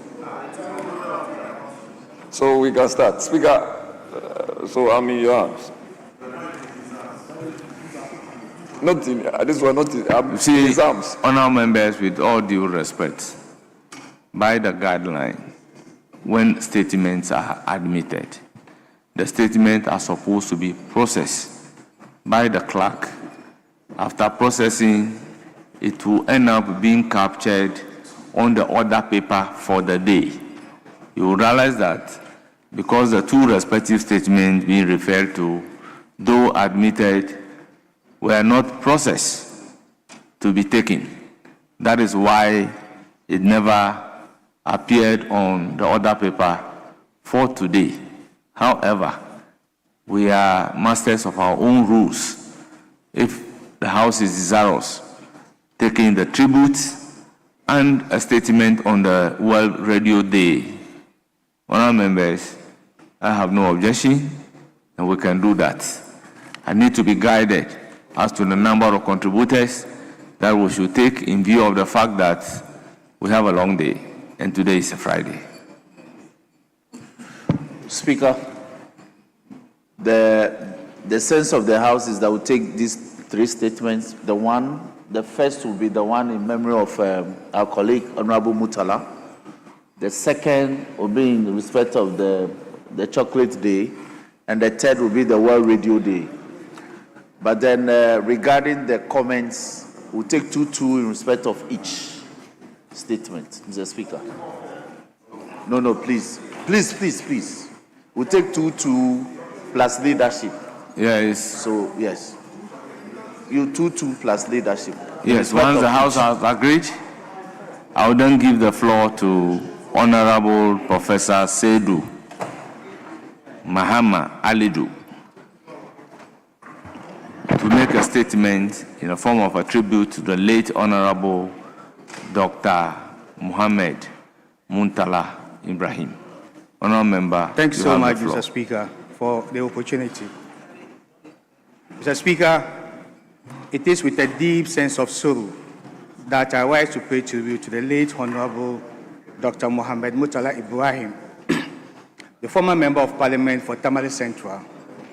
Mr. Speaker, there are men whose lives remind us that the true measure of existence is not found in years, but in usefulness. Honorable Dr. Muhammad Muntala Ibrahim was one of those rare souls who understood that time is not to be counted, but to be consecrated. He lived not only by the ticking of the clock, but by the beating of the human heart. His legacy teaches us that life's greatest success is not how long we live, but how deeply we touch others. That the immortality of a good man lies not in monuments, but in memories. Not in wealth, but in worth. Mr. Speaker, he was born on 14th December 1974 in Tamale, a child of modest beginning, destined for an extraordinary purpose. From the dusty corridors of St. Peter's Primary and Ghana Senior High Secondary School to the noble lecture halls of the University of Ghana, his journey was one of brilliance, both on discipline and grace. Yet, beyond the pursuit of knowledge stood his anchored faith. He was a staunch Muslim, deeply rooted in the Deen, whose every decision was guided by the Quran and shaped by the humility before Allah. His life was a living reminder that intellect without faith is arrogance, and service without spirituality is emptiness. He prayed not only with his lips, but with his deeds. He led not only with vision, but with values. To know him was to see how faith and intellect, when intertwined, can produce a man who serves both God and humanity with equal devotion. Mr. Speaker, from his youthful days as General Secretary of the All African Students Union, Honorable Dr. Muhammad Muntala Ibrahim defined leadership not as a domination, but as a discipline of service. He believed that power finds its true purpose only when it uplifts others, and he lived that belief with uncommon conviction. Mr. Speaker, when the people of Nantong and later Tamale Central entrusted him with their mandate, he carried it as a title. So he carried it not as a title, but as a sacred trust. He built schools, funded scholarships, introduced free BEC classes, and launched a mobile library that brought knowledge to the forgotten. He provided clean water through over 50 mechanized boreholes, built clinics in Changle, Sakasaka, and Gumbeni, and improved roads and gave the people, the youth of Kukulu School, an astroturf to dream upon. His work was not just development, it was devotion. Mr. Speaker, in Parliament, he was both a scholar and a soldier, brilliant in argument, fearless in principle, and deeply moral in persuasion. As Deputy Minister for Information and later for Trade and Industry, he brought clarity, vision, and integrity to the governance process. And as Minister for Environment, Science, Technology, and Innovation, he stood at the frontiers of Ghana's modern transformation, championing sustainability, digital advancement, and the balance between progress and planet. Mr. Speaker, then came that sacred and shattering moment when heaven, in its wisdom, reclaimed the light it had loaned to earth. The news did not come as thunder, it came as silence, a silence that screamed. The air grew heavy, time stood still, and the great stillness fell upon Ghana. The bomb mourned, and Tamale bowed his head in grief. For in that moment, we did not just lose a man, we lost a conscience, a guide, a flame that he had lit the path for so many in darkness. Mr. Speaker, as I stand here today, honored to serve where he once stood, I'm reminded that to succeed him is not to replace him. It is to continue his mission. He did not pass down a seat, he passed down a standard. His example challenges us to serve with integrity, to lead with empathy, and to govern with the heart. Mr. Speaker, Honorable Dr. Murtala Ibrahim Mohammed was not just a public servant, he was a moral statement. May Allah subhanahu wa ta'ala grant him mercy and Jannatul Firdaus, and may generations yet unborn speak your name, not with sorrow, but with gratitude. Thank you so much, Mr. Speaker, for the opportunity. Honourable members, that is the tribute in form of statement in honor of our colleague, Honorable Dr. Mohammed Muntala Ibrahim. The floor is now open for contributions on the tribute. Yes, Honorable Kofi Adams. Thank you very much, Right Honorable Speaker, for the opportunity to make some few comments on the tribute ably read by Professor Ali Dusedu, MP for Tamale Central, in memory of late former colleague, Dr. Murtala Mohammed. As a young politician myself, we spotted Murtala as a young student leader. He caught our attention and we realized he had so much to offer this country. Speaker, we approached him, and in his days in the university, he did so much to create the necessary awareness. Then fate had it, and we all met now in Parliament. And we were on the same committee, Public Accounts Committee. And Murtala will bring every energy that is needed to the committee when even we are so tired. This is a committee that will have to review a lot of documents. And in that work, Murtala presented himself in playing that critical oversight role, that even information that may not be directly available in reports before us, he has a way of getting such information and bringing it out to help the work of the committee. In our travels to the regions, you will find us together at one point after a very tiring day, sharing jokes and talking about the future. The future at that point, all of us didn't know that I will be standing here today talking about him and he is no more. Speaker, he played his role in terms of representing his people. And in one area that our people have come to understand that it's become part and parcel of our responsibility, even though not clearly captured in the Constitution, about development. Honorable Dr. Murtala understood that as MP, he needed to play that role. He will go to everywhere, low and high, looking for development opportunities for his people. And that explains why within a very short time, you could see a number of development projects. And that the weekend, when the unfortunate incident happened, he was supposed to be cutting sod for a health project to commence. It tells us how dedicated he was to his duty. When it comes to lawmaking, which is another key role of Parliament, when he's on his feet contributing to the process, you will think that he's actually a lawyer. He truly understood the processes. And one clear thing about Murtala, he speaks as if he's so angry and he has something against you. But immediately he makes that statement.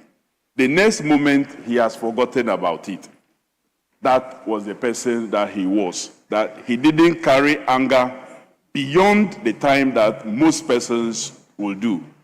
We have truly lost a comrade who calls everybody a comrade.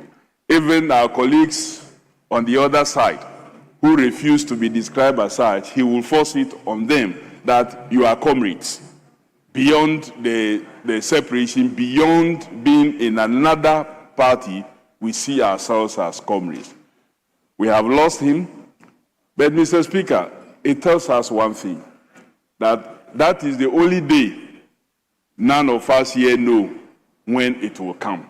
And it is therefore very necessary to prepare for that day and ask yourself that when you are called, what will be said of you?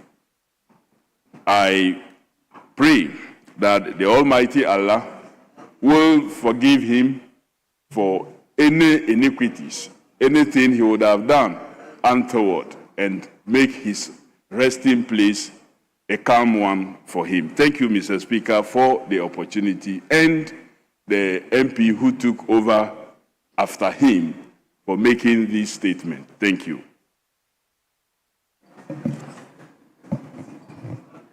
Yes, Honorable Abojinapo. Thank you, Mr. Speaker. Mr. Speaker, I rise to contribute to the brilliant statement made by my friend, the Member of Parliament for Tamale Central, in honor of the memory of my friend and brother, the Honorable Dr. Mohammed Murtala Ibrahim. Mr. Speaker, let me put on record that Dr. Murtala Ibrahim was not only a friend, but I should say he was a brother, because as you may know, part of his lineage comes from Daboya in the Savannah region of Ghana, and he spoke impeccable Gunja. Mr. Speaker, it was of great joy whenever we met and took ourselves into the traditions of Gunjaland and Savannah region. Mr. Speaker, we all know that Dr. Murtala was an intellect and academic par excellence. He loved the book, and indeed, until his untimely death, he had piled a good deal of certificates and qualifications and scholarship in academia. So, Speaker, he also served his constituents well and diligently, and he held his corner very strongly. He was such a strong defender of the National Democratic Congress, but with all that, Mr. Speaker, he still made very good friends across the divide, and him and I had our banters and political engagements over the years, but that never disturbed our friendship and brotherhood. So, Speaker, that goes to testify to Dr. Murtala's nature and respect of humanity, and the need for us to engage in politics without animosity. So, Speaker, as minister, I had the privilege and opportunity to engage him, even within that short period that he served as Minister for Environment. As you know, Mr. Speaker, the Ministry of Lands and Natural Resources and that of Environment work very closely. And even before he was sworn in, we had several engagements, particularly as it related to climate change and Ghana's leadership in the climate space or on the climate stage. And he had such brilliant ideas, and he was with a lot of promise and had a lot of plans for the Ministry of Environment, some of which he actually began implementing as minister. And so, Mr. Speaker, let me conclude by thanking his successor, the Member of Parliament for Tamale Central, Professor Seydou Mahama Alidu, for making this very timely and impressive statement in honor of the memory of Dr. Murtala Ibrahim, and also say that his gentle soul, continue to rest in perfect peace. Thank you very much, Mr. Speaker.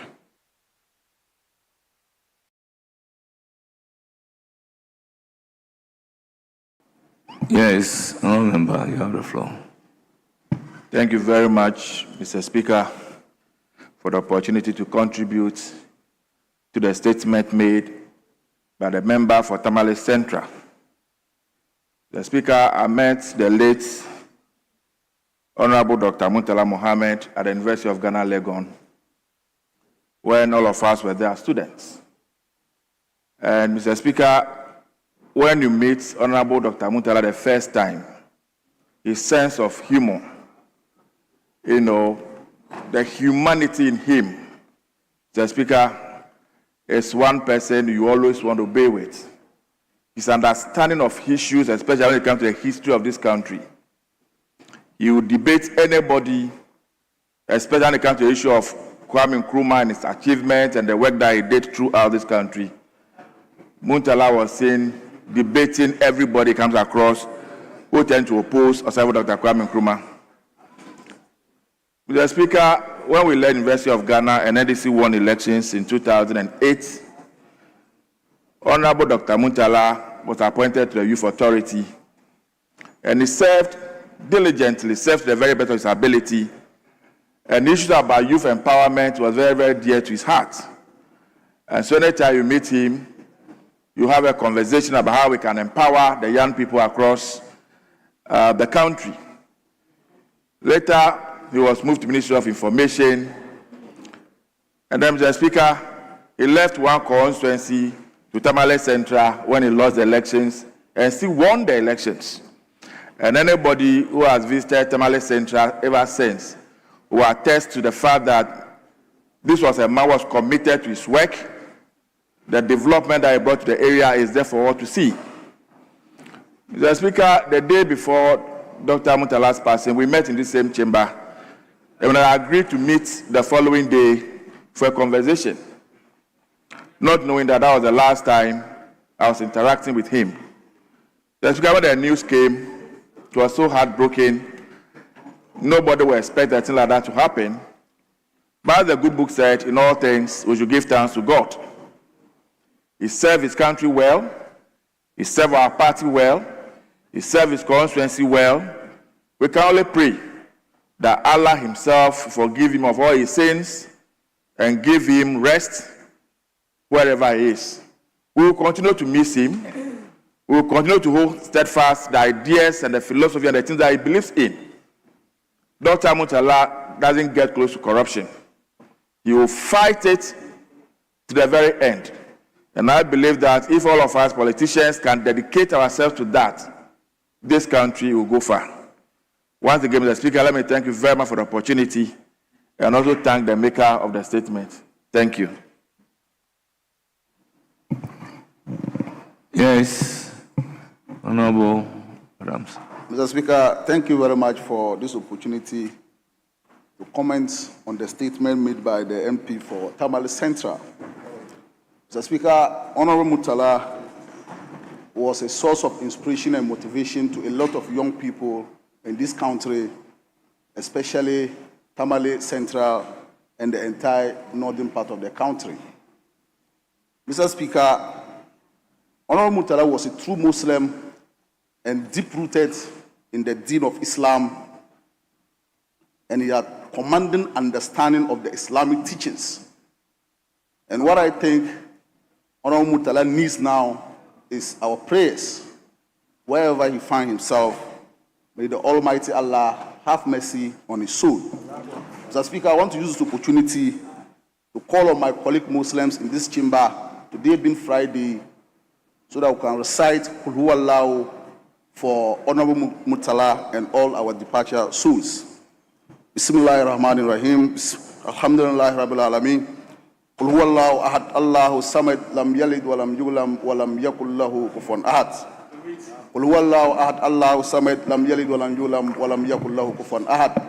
Qul Huwallahu Ahad, Allahu Samad, Lam Yalid Walam Yulam Walam Yakul Lahu Kufuwan Ahad. Mr. Speaker, this is what I think Honorable Muntala needs right now. Thank you very much. So, how do you expect the answer to capture what you have said? To eat, may the soul of Honorable Muntala rest in perfect peace. Thank you very much. I don't think all that you have said only means May his soul rest in peace. Yes, minority leadership. Thank you, Mr. Speaker. Mr. Speaker, this chamber parliament, we've lost a brother, we've lost a colleague, we've lost a minister. Mr. Speaker, I was very close to Honorable Mutala. He was a father, a teacher, and everybody know him in the northern region. Mr. Speaker, even just going through the statement, I realized what he told me some time ago when his successor, Professor Aludu, addressed him as Dr. Mohammed Mutala Ibrahim. He always tells me that, Habib, don't address me as Dr. Mohammed Mutala, rather address me as Alhaji Mutala, because when I die, my PhD is gone, it's nothing, but I'll die with the title Alhaji. Mr. Speaker, sometime in 2024, he came to my office and he told me that, Habib, I have sent over 100 people to Hajj, but do you know that I have never been to Hajj myself? And when I was a deputy minister, when I was a CEO, I would always assist my constituents and people in need to send them to Hajj. And I don't know when I'll die. I want to perform the Hajj with my wife. Then I told him, by then I was a member of the Ghana Hajj Board. I told him that, senior bro, is a good idea. And then he said, I want to do it with his wife. So myself, my wife, and him and his wife, we performed the Hajj together. In fact, we were in one room. Which one of your wife? Mr. Speaker. Mr. Speaker. Mr. Speaker. Mr. Speaker. Mr. Speaker. Honorable Mr. Speaker, Honorable Mutala Mohammed performed the Hajj with his beautiful wife, and I performed the Hajj with my beautiful wife, Hajia Asma'u Salifu. Mr. Speaker, when he told me that, and when we performed the Hajj, Mr. Speaker, when we performed the Hajj, I remember at a point, I told him that we should be able. Speaker, I remember at a point, I told him that we should take a bus, as we were supposed to walk about 13 kilometers on foot with his wife. And then he told me that this is a religious exercise. The Holy Prophet did it. We can do it. So myself and him and other part of us, we walk over 23 kilometers on our foot, because we walk 13 kilometers from Muzdalifah to Jamarat and then to Haram. And we walk back from Haram back to Mina on that day. Mr. Speaker, a year after, he came back to my office during Ramadan. And then he said, I want to perform the last 10 days of Ramadan in Mecca, doing Umrah. And I asked him, but we just returned from Hajj last year. He told me that if you perform Umrah, the last 10 days of Ramadan, it's like you have performed Hajj with the Holy Prophet side by side. So we should go. The initiating the right Honorable Speaker Alban Babin initiated to the Muslim caucus by helping us to perform the Umrah. Myself and him together, we performed Umrah last Ramadan. And then he was supposed to go to Paris for a conference and then join me in Mecca. He asked me to book a room for him because he never knew and he's not sure whether he will live to see another year again. So this is something that he wants to do. I went to Umrah again with my wife. He later on joined us. And Mr. Speaker, that's the end of the story. End of the story, a very painful death, and a death that I am happy with. Mr. Speaker, I'm a Muslim, and knowing Alhaji Mutala and how he died, Mr. Speaker, I am very, very happy he died that way. I am happy because it is stated in our religion, and it is our belief, that if you die in a painful situational death, any punishment that God's supposed to give you, that is the punishment that you have, and you go straight to Jannah. That means that you'll be in paradise. I am very convinced that today, Alhaji Mutala is in paradise as we try to either eulogize him or speak about this painful and tragic debt that beset us in this country. And I was happy that when my colleague, Honorable Mutala, was reciting verses of the Quran, and that verse that he recited was in response to the oneness of Allah, when the Holy Prophet was confronted to ask about who his God was. So when he said, Kul huwa Allahu ahad, it was a command, say, my Lord is one. And he went on to say, my Lord is self-sufficient, lam yalid wa lam yulad, he begets not, nor was he begotten. And there was nothing compared to God. And that is how I would describe Honorable Mutala. And I think that as colleagues, we should love each other. Yesterday, I was at that, we should love each other because life is very short. Life is very short. Yesterday, I was in a meeting with the majority leader at a business committee meeting when we saw that two of our colleagues were involved in an accident. The minister responsible for education and the deputy minister for communication. Death can come at any time, in a minute, in a second. Last night, myself and my colleague, Honorable Jeris Ahmed Shaib, we were at 37 to visit the education minister and the deputy minister. Anything can happen to us. As we are in this chamber, we do politics, but let us have a clean heart. Whatever we say in this chamber, it shouldn't follow us out, because you never know when you are going to die. And you should not be able to harbor something. Mr. Speaker, sometimes I say certain things in this chamber, and anybody who knows me very well, I will not take anybody's matter to sleep. No, I don't have that space in my heart. Whatever I say here, I make sure that I leave it here, because I might not even sleep and get up, Mr. Speaker. So as we eulogize him, I'll call on colleagues that when we are here, the 276 of us, we are family, we are one. That day, we never know that we were losing one of our colleagues. And I'll urge us that we should love each other. It is in the Bible, it is in the Quran. I thank you, Mr. Speaker, for the opportunity. Yes, majority. Speaker, I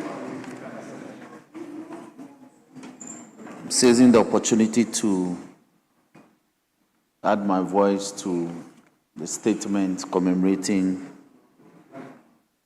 the departure of our brave brother. And we are eulogizing him, I should say. Speaker, everyone in this chamber knows or knew of the relationship that he and I had. For that weekend, we had agreed that we'll travel to Tamale for him to continue with his community engagement. And normally, anytime we go to Tamale, he had accommodation ready for me. We'll do the rounds normally early mornings and in the evenings. And then in the afternoons, we do other rounds. Speaker, Mutala was a formidable voice on this floor and outside of it. He had strong convictions of his views and positions on matters. Normally but on occasions that is against you, trouble for you. And he was such a passionate member of parliament. He had had such impact in Tamale Central, and I should say within the Tamale metropolis. Because of him, I'm very quite popular in Tamale. Because within the past 8 years, we had been very close, especially also because we bonded well on the Public Accounts Committee, where we worked closely. Became a friend, became a brother, became a confidant,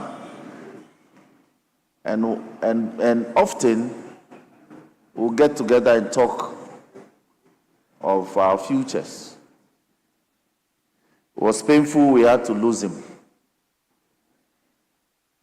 it's so much so that he just evaporated. He wasn't sick. Mutala just vanished. And there are several persons on this floor who, for the sheer relationship they had, they are not even able to speak. We pray that the Lord forgives his transgressions and receives him in heaven. I'm concerned about his son, very lovely boy. And I believe that he'll grow to take after his father, character, his public appeal, and also become a very formidable national figure, whether in politics or in academia. I remember that when we lost Kumi, and a statement was brought for us to eulogize him, he had come in. He called me and said, wait. I want to add my voice. So he came and was here. If I recall, if we were not, you was second deputy who was in the chair. And we had agreed on numbers. So he came to me and said, if you don't, we'll beat you outside. I mean, that was the kind of person he was. And he had the opportunity, and he spoke eloquently and fondly about who Kumi was, even though Kumi hadn't spent too much on this floor. But he spoke passionately about his work and told us, he quoted the Quran copiously that day, that all of us, we could wake up, we could sleep and not wake up. And so, again, he spoke to us loving each other.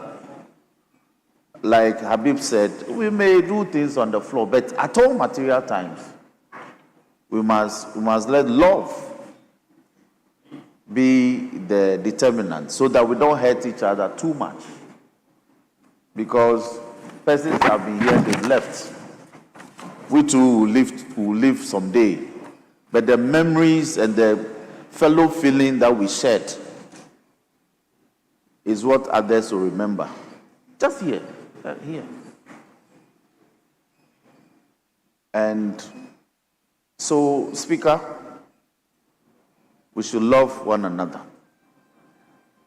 Mutala was a member of parliament.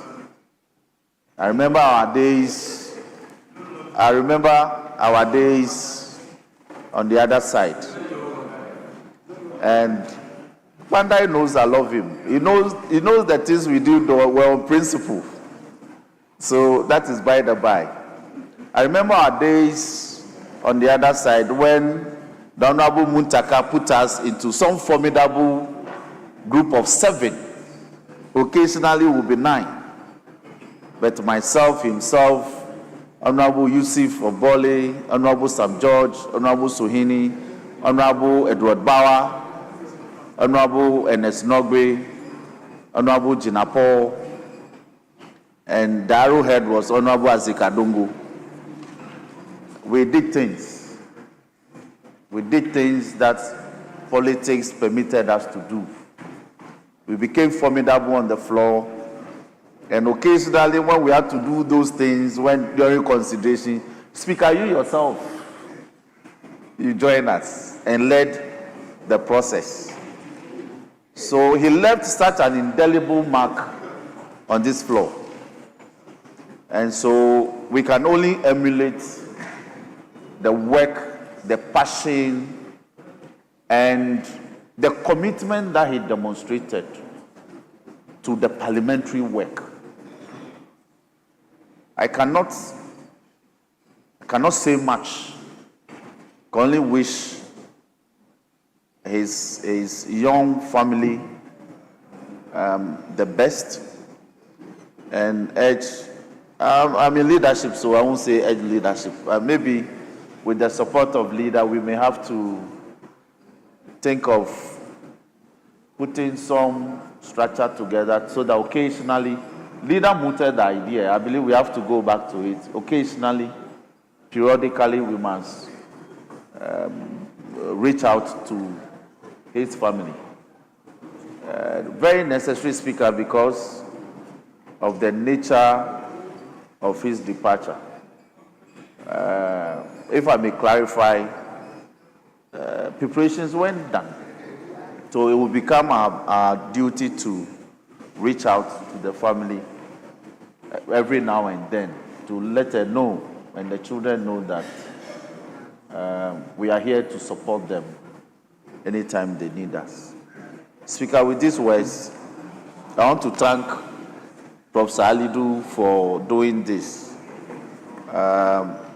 It delayed, but today we are doing it. And so I thank you for the opportunity and to urge the entire Tamale Central NDC executives, they know me very well, that they should support Professor Alidu to continue the work that the Honorable Murtala Muhammad Alaji was doing for them. Speaker, I thank you for the opportunity. Honourable members, thank you very much. May we observe a minute's silence. Let's be on our feet.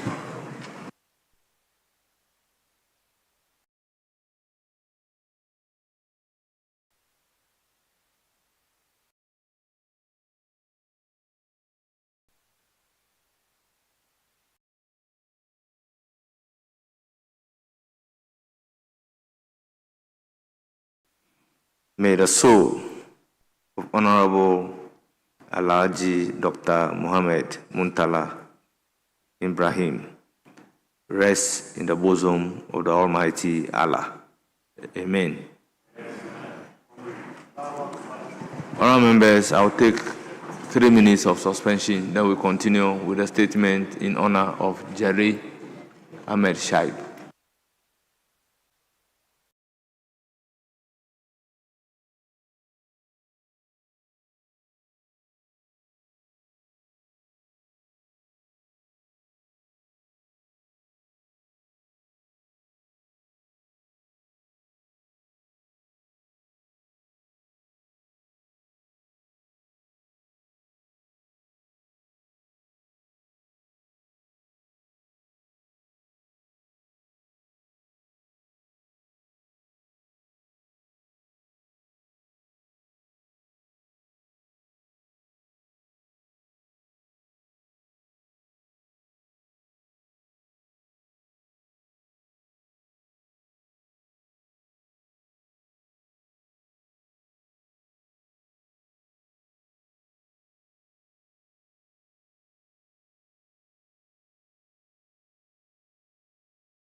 Mr. Speaker.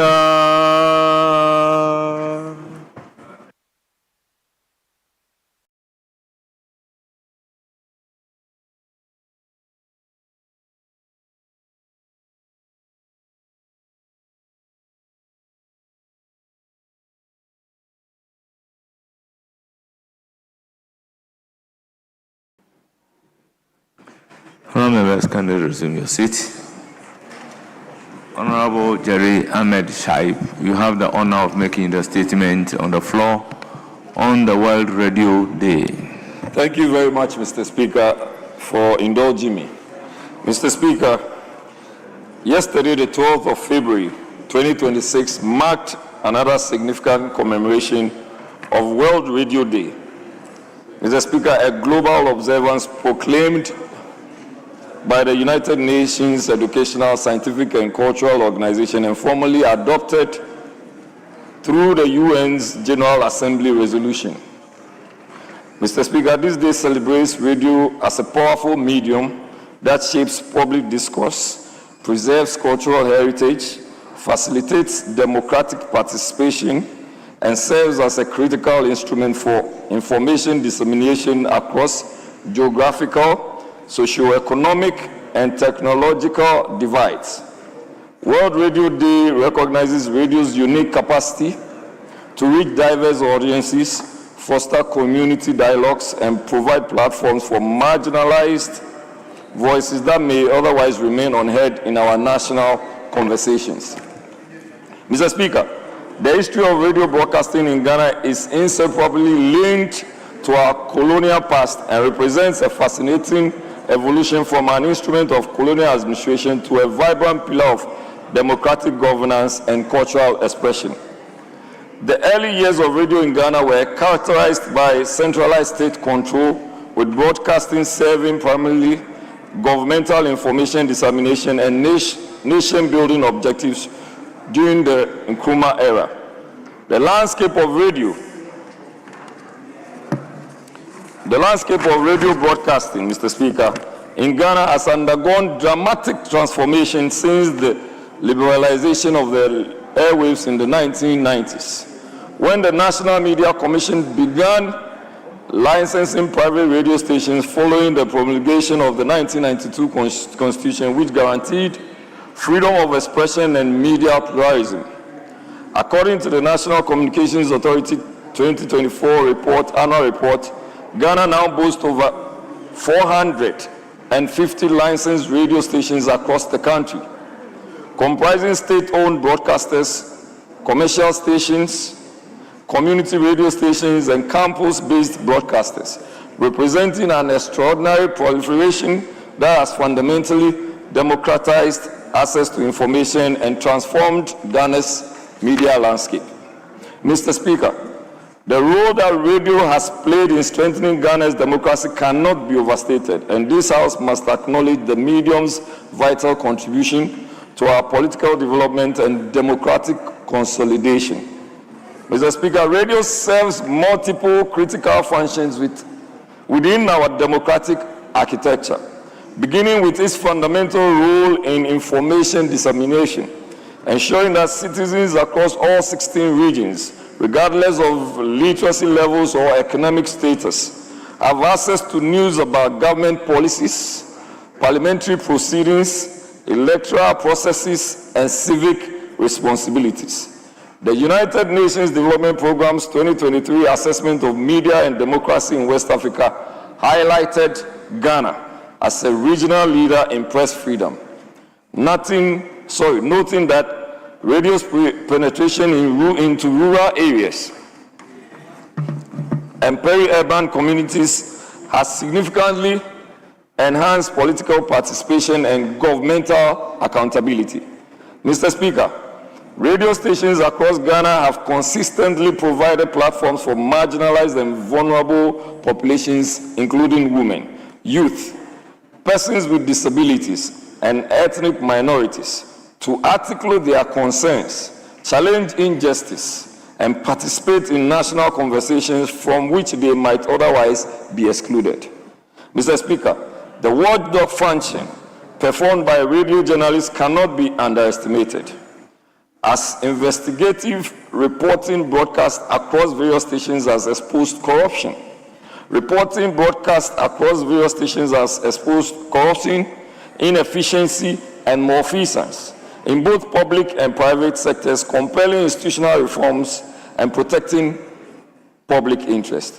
Mr. Speaker, during election cycles, Radio serves as the primary medium through which political parties communicate their manifestos. Candidates engage with constituents, and the Electoral Commission disseminates vital information about registration, voting procedures, and results, making radio indispensable to the electoral process. Mr. Speaker, as World Radio Day was commemorated yesterday, the government of Ghana is respectfully asked to issue an urgent call for the creation of an enabling environment within which media institutions can function effectively without fear, intimidation, or arbitrary interference. The government must demonstrate its commitment to press freedom by ensuring that radio stations and journalists are protected from attacks, harassment, and violence perpetrated by security agencies and political operatives, or any other actors seeking to silence critical voices. To my fellow honorable members of Parliament, we must commit to enacting robust laws that institutionalize protections for radio broadcasting and ensure that sectors' sustainable growth and development. In commemoration of this important day, we all, regardless of political affiliation, must champion media freedom in our constituencies, speak out against attacks on journalists, and to recognize that a free and vibrant press ultimately serves the interests of democracy and national development rather than partisan political objectives.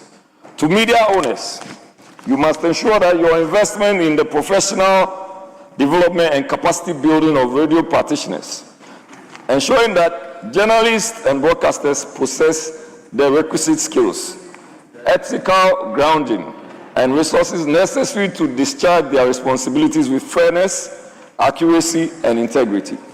Mr. Speaker, media owners must resist the temptation toward sensationalism and yellow journalism that prioritizes ratings and revenue over truth and public interest. Radio stations must establish and enforce rigorous editorial standards, fact-checking mechanisms, and ethical guidelines that prevent spread of misinformation and disinformation. Media organizations must provide adequate remuneration and working conditions for journalists, recognizing that poorly compensated and insecure media workers are vulnerable to corruption and ethical practices that undermine the profession's credibility. Mr. Speaker, as we conclude this commemoration, let us remember that radio is far more than a technological medium or a commercial enterprise. Radio represents the very lifeblood of democratic discourse, the amplifier of citizen voices, the guardian against governmental excess, and the bridge connecting our diverse communities into a united or unified national conversation. From the earliest broadcast during colonial administration to the current explosion of stations across our nation, radio has evolved into a crucial democratic infrastructure that informs, educates, entertains, and empowers our people. The health of our democracy is directly related to the vitality of our media sector. And the freedom of our radio stations to broadcast without fear or favor stands as a fundamental measure of our commitment to constitutional governance and human rights. Mr. Speaker, let me commend highly the likes of Chairman General Kwame Sefakai, OB of Asempa, Nanaya Okesi of PCF, Bolare, Bernard Avle, Kofi Kumbilson, Kojo Yankson, Samuel Atamensa, and all radio presenters. Thank you very much, Mr. Speaker, for this opportunity. Honourable members, that is a statement on the World Radio Day. Yes, honourable member, you have the floor. Thank you very much, Mr. Speaker, for the opportunity to contribute to the statement ably made by Honorable Member for Weja Bawe, Jerry Ahmed. Mr. Speaker, while I commend the Speaker, I commend the maker of this statement for his deep research into the topic, that is radio broadcasting in Ghana. It is important to also mention that radio broadcasting has actually led to education, especially in our rural communities, as it has informed some communities in the rural areas. Rural broadcasting or radio broadcasting also entertains our people. Radio broadcasting also empowers our people, as it encourages some of them to speak out on some of the activities that are nefarious, which could have been hidden and would never have been known. Mr. Speaker, it is important to also mention that all these good achievements in radio broadcasting will forever remain a mirage if the rights of journalists are not protected. For this reason, it is important to mention that the Constitution of the Republic of Ghana 1992 stipulates that every Ghanaian should have the right to speak, should have the right to express himself at any time without any interference or without any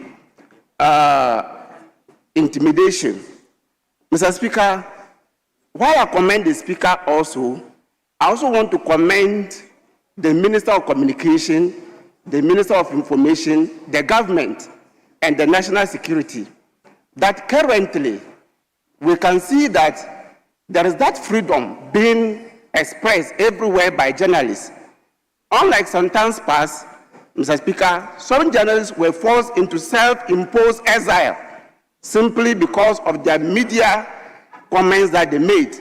So I want to use this opportunity to commend also the government led by His Excellency President Mahama for granting that media freedom, once again restoring that confidence in our journalists.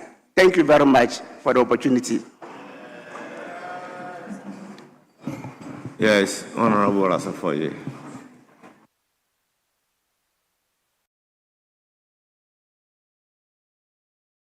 Thank you, Mr. Speaker.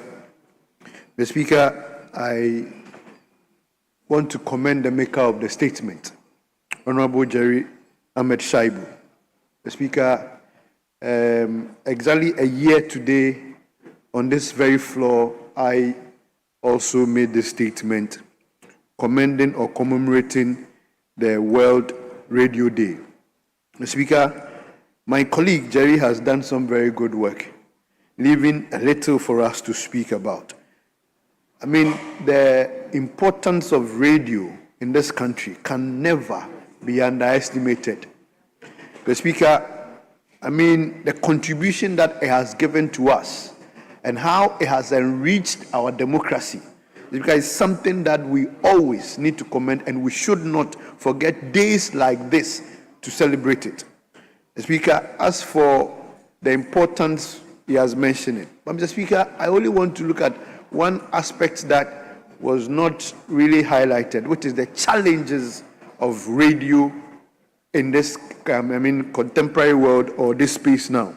Mr. Speaker, one of the challenges is the technology now that is shifting.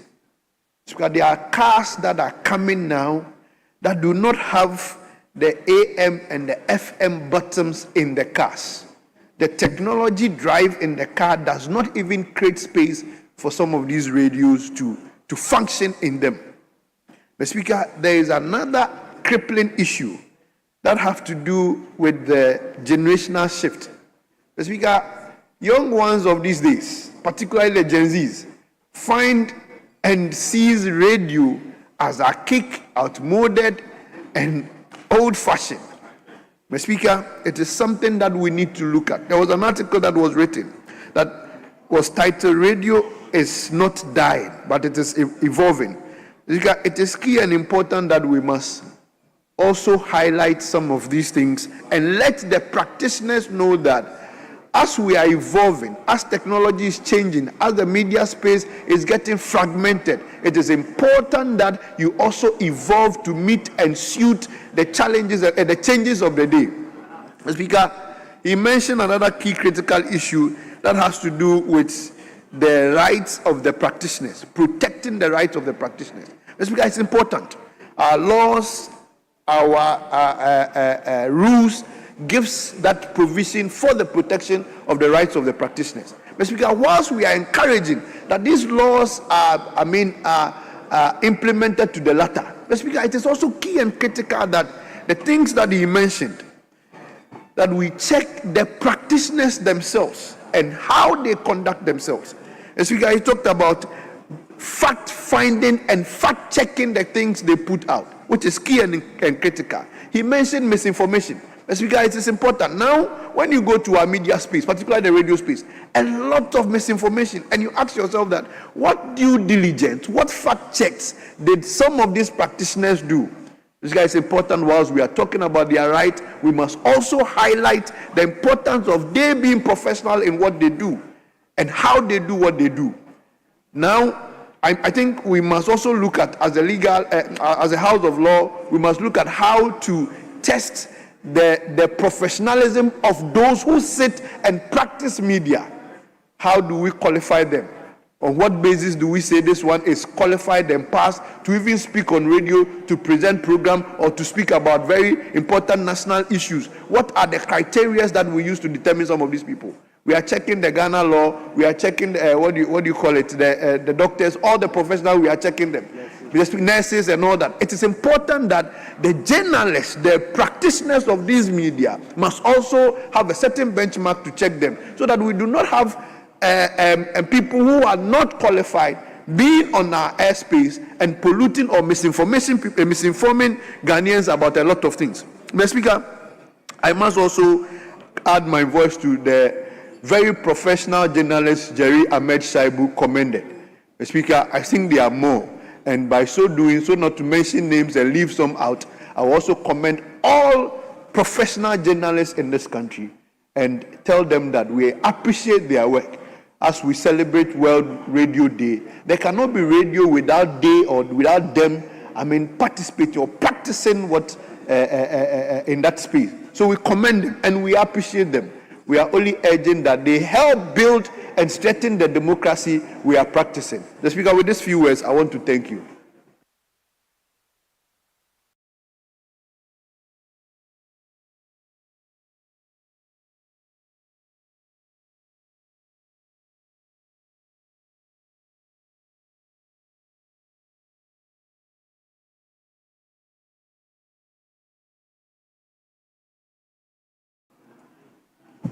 Well, the radio we've taken 1-1. Do I move to the leadership? Very well. You make the statement. You can't contribute to it again. Speaker, but I'm in leadership. So you have nothing to yield. Speaker, I have a dual role. So, Speaker, please respect. I will recognize him in that capacity. But not because you are yielding, because you have nothing to yield. Yes, Honorable Dr. Kabiru.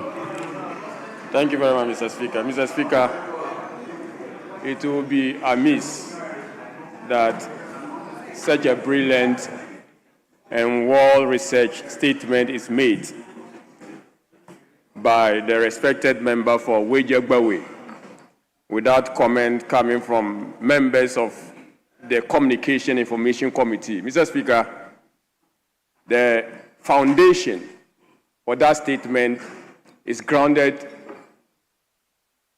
in the Constitution of the Republic of Ghana. Article 162 has established the freedom of the media. And Article 21 specifically guarantees the freedom of every person, their right to freedom of expression, which include the freedom of the media and press. Mr. Speaker, these constitutional dictates, these constitutional guarantees are for every person.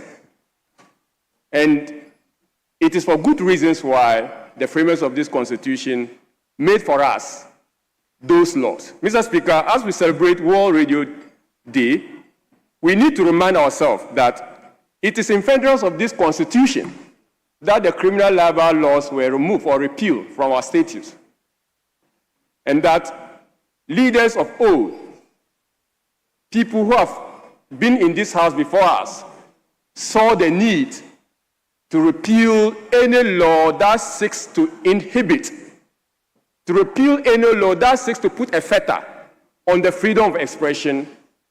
And the fourth aspect of the realm was to be given unfettered access to report without fear or favor. Mr. Speaker, radio is one of the foremost tools we have used to advance development in this country. Mr. Speaker, I remember as a young boy, I listened to most of what was happening in Accra through Savannah Radio in the northern region, which was a national broadcaster. Radio has become a tool for national development. Mr. Speaker, we had what we call farm radio, where rural farmers get to learn about the rudiments, practices, agricultural practices through the radio. Mr. Speaker, we had radio for health, where basic health promotion, we got educated on personal hygiene using the radio. So the radio has become an indispensable tool for national development. And as we celebrate this day, we need to ask ourselves, does national radio, do we still have this particular role that was played of old by this current radio we have? Mr. Speaker, I beg to answer this question in the negative. There seems to be the shift of attention away from national discourses or things that will promote national unity and development to issues that are promoting clicks and likes.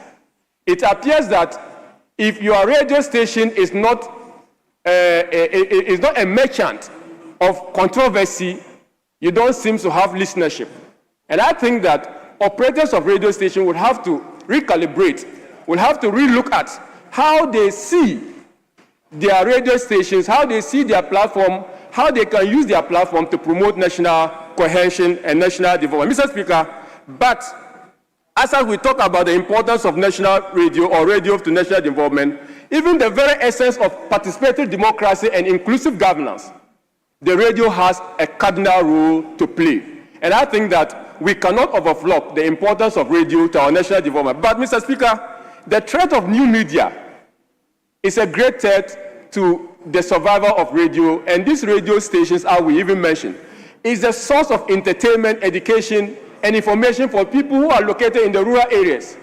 For anything at all, if you have a radio box, you can listen to whatever is happening in any part of the country, especially once you have radio network within your area. But the proliferation of new media is one of the threats to traditional media, and much so for people who are in rural areas. Mr. Speaker, how do we position our national media in line with the Article 163 of the Constitution to be able to play this role that we want the national radio station to? Mr. Speaker, I also want to acknowledge the abuse of radio, as my colleagues have stated.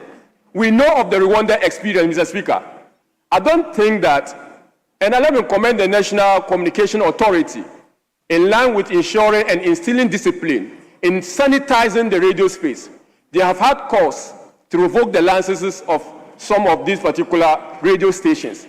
But we need to caution them that the abuse of the platform is a recipe for danger or chaos, because we have had it happening in Rwanda, where radio stations were the basis for a genocide. And I think that we need to be careful about it. Mr. Speaker, but I will also want to note about the threat. I want to note about the threat, and that is where I'm going to land on, Mr. Speaker. Mr. Speaker, the threat to Article 121 of the Constitution. In this country, Mr. Speaker, the freedom of the media is endangered. And I want to note it clearly that recently, and I give the GH1 as an example, Mr. Speaker, the editorial independence of journalists is threatened in this country. Editorial independence of journalists is threatened in this country. Lili Mohammed of GH1 had cause to express views criticizing a government official. Less than 24 hours, she was asked to withdraw that particular statement, and the media station apologized, and that statement being pulled down. There was nothing defamatory about that statement. There was nothing libelous about that statement, but the Lily Mohammed was asked to withdraw. That is a huge threat.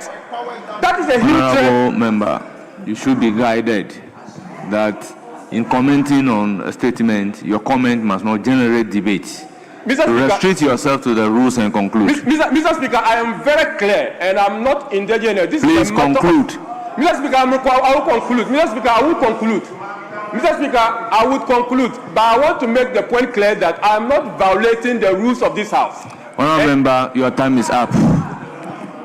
Resume your seat. Mr. Speaker, I must put your on register. time is up. Resume your seat. This is so unfair, and I must put it on register that it's all so unfair, Mr. Speaker. Thank you. What is unfair? The rule says your comment must not exceed 5 minutes. It is not everlasting time that you have. So if I said you are not operating within the rules, your comment is generating debates. Honorable member, I do not know you to be disrespectful. The rule says that when the speaker is speaking, all other members must listen to the speaker in silence. Your conduct is noticed to be disorderly. Clearly, I must place it on record. We are guided by rules. And now we have to ensure that we operate within the ambit of the rules. I am fair to all manner of people. So to say that I'm not fair to you, I take a great exception to it. You will notice that we even spoke beyond the prescribed period. And I'm warning you, conclude. Your statement must not generate into debate. What is unfair about this? Mr. Speaker, I wish to pray that, please, it's sometimes when No, I don't like any member to take liberty for license. Mr. Speaker, let me take this opportunity to respectfully ask that, please, calm down for us as well, and so that we can make some progress. Mr. Speaker, please, let's have some calm so we can make some progress, Speaker. Thank you very much, sir. Yes, Majority Leader. Thank you very much, Mr. Speaker. I think that, honorable colleagues, let's try as much as possible, and I mean no disrespect to anybody, but let's try and as much as possible defer to the chair. The Speaker gives guidance. You may not be happy.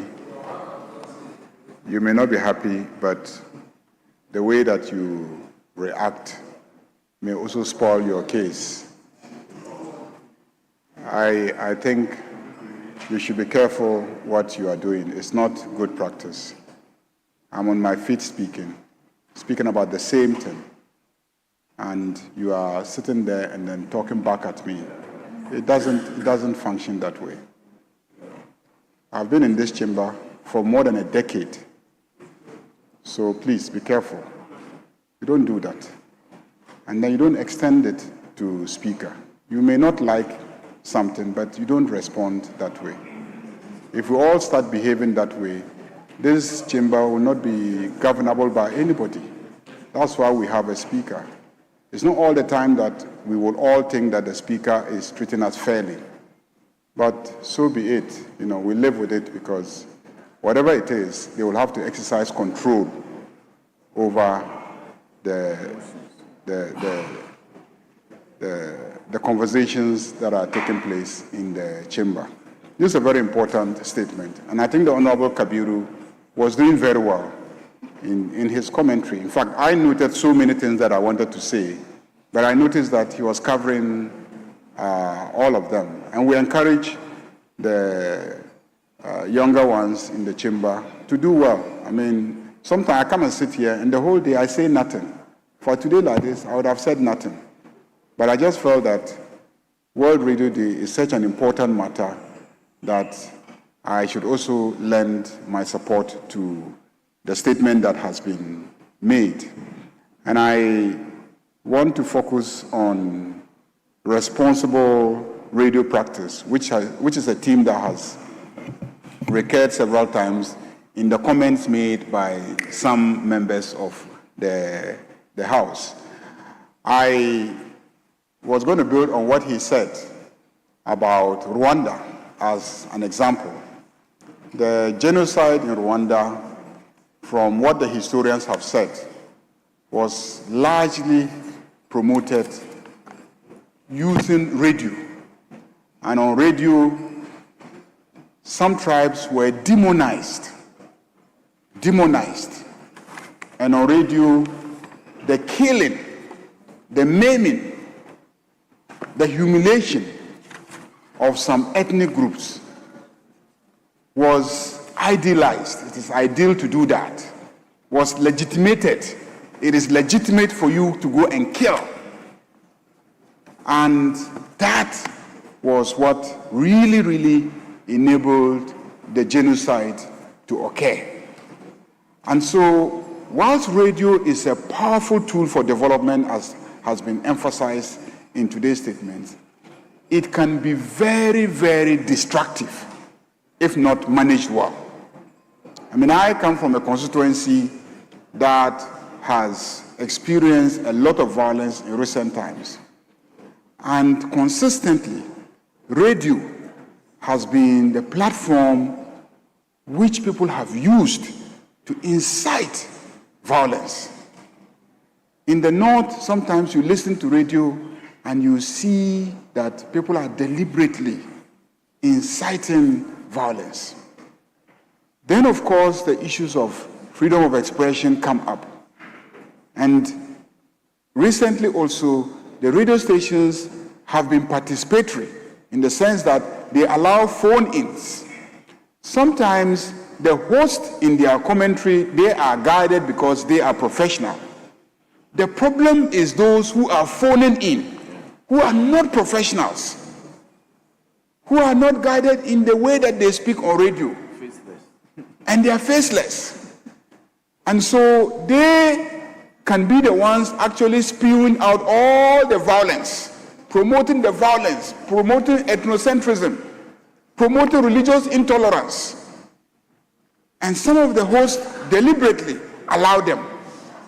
So they are not journalists, they have not been trained, and yet they have become regular fixtures on some radio stations. Every evening they will phone in. And when they phone in, they will say things that should never be said on radio. And when the security agencies come after the station, then there's an issue of, violation of freedom of expression. There's violation of press freedom. And yet we have a society that is characterized by its diversity. We are diverse ethnically, we are diverse religiously, and we are diverse in terms of our various social and economic, status. And these differences can easily be exploited by demagogues to cause divisions, to cause anarchy, and to bring down everything that we have invested in. And that is why we need to be heard on World Radio Day, cautioning that whilst radio is a powerful tool for building society positively, it is also a powerful weapon for destroying and raising the entire society to the ground. So I urge colleagues in our various engagements in our constituencies to try and then talk to those who own the radio stations, the host, about their responsibility to help us maintain the integrity of our democracy. You go around the country, and this country is blessed with a lot of literacy. I would say that a lot of the literacy that has been achieved in this country is largely a function of the radio station, even more than the classrooms. Even more than the classrooms. Our democracy is doing well largely because of the radio stations, because of the way that journalists and radio stations continue to educate the general populace. And so let's keep it that way. Let's protect radio freedom. Kabiru has already spoken a lot about the issues of financing, the issues about technology, the threat to radio as a result of the new media that is emerging, so I will not belabor the point. but to commend the maker of the statement for such an important statement on an auspicious day like this. We missed the opportunity yesterday to make it, but better late than never. Thank you very much, Mr. Speaker. Members, thank you very much. That brings us to the end of the statement on the World Radio Day. We have a statement on the Chocolate Day, 2 statements. We'll let them read same together. But before doing so, let me place on record that every speaker is here to guide based on the rules. And once we preside as speakers, we listen to everybody attentively and ensure that we operate within the rules. The maker of the statement, in making the statement, makes no reference to any occurrence within the current government or past government in relation to any radio station or any journalist in any manner whatsoever. Clearly, there is nothing in the statement that could generate into a debate. Therefore, in commenting on the statement, once we are talking about a specific occurrence, whether in the past government or within the current government, that clearly is likely to generate debate, which offends Order 93(5) of our own standing orders. So having listened to that under the current government, something happening in GH1, clearly that is a matter that will generate into a debate, because the category of the people that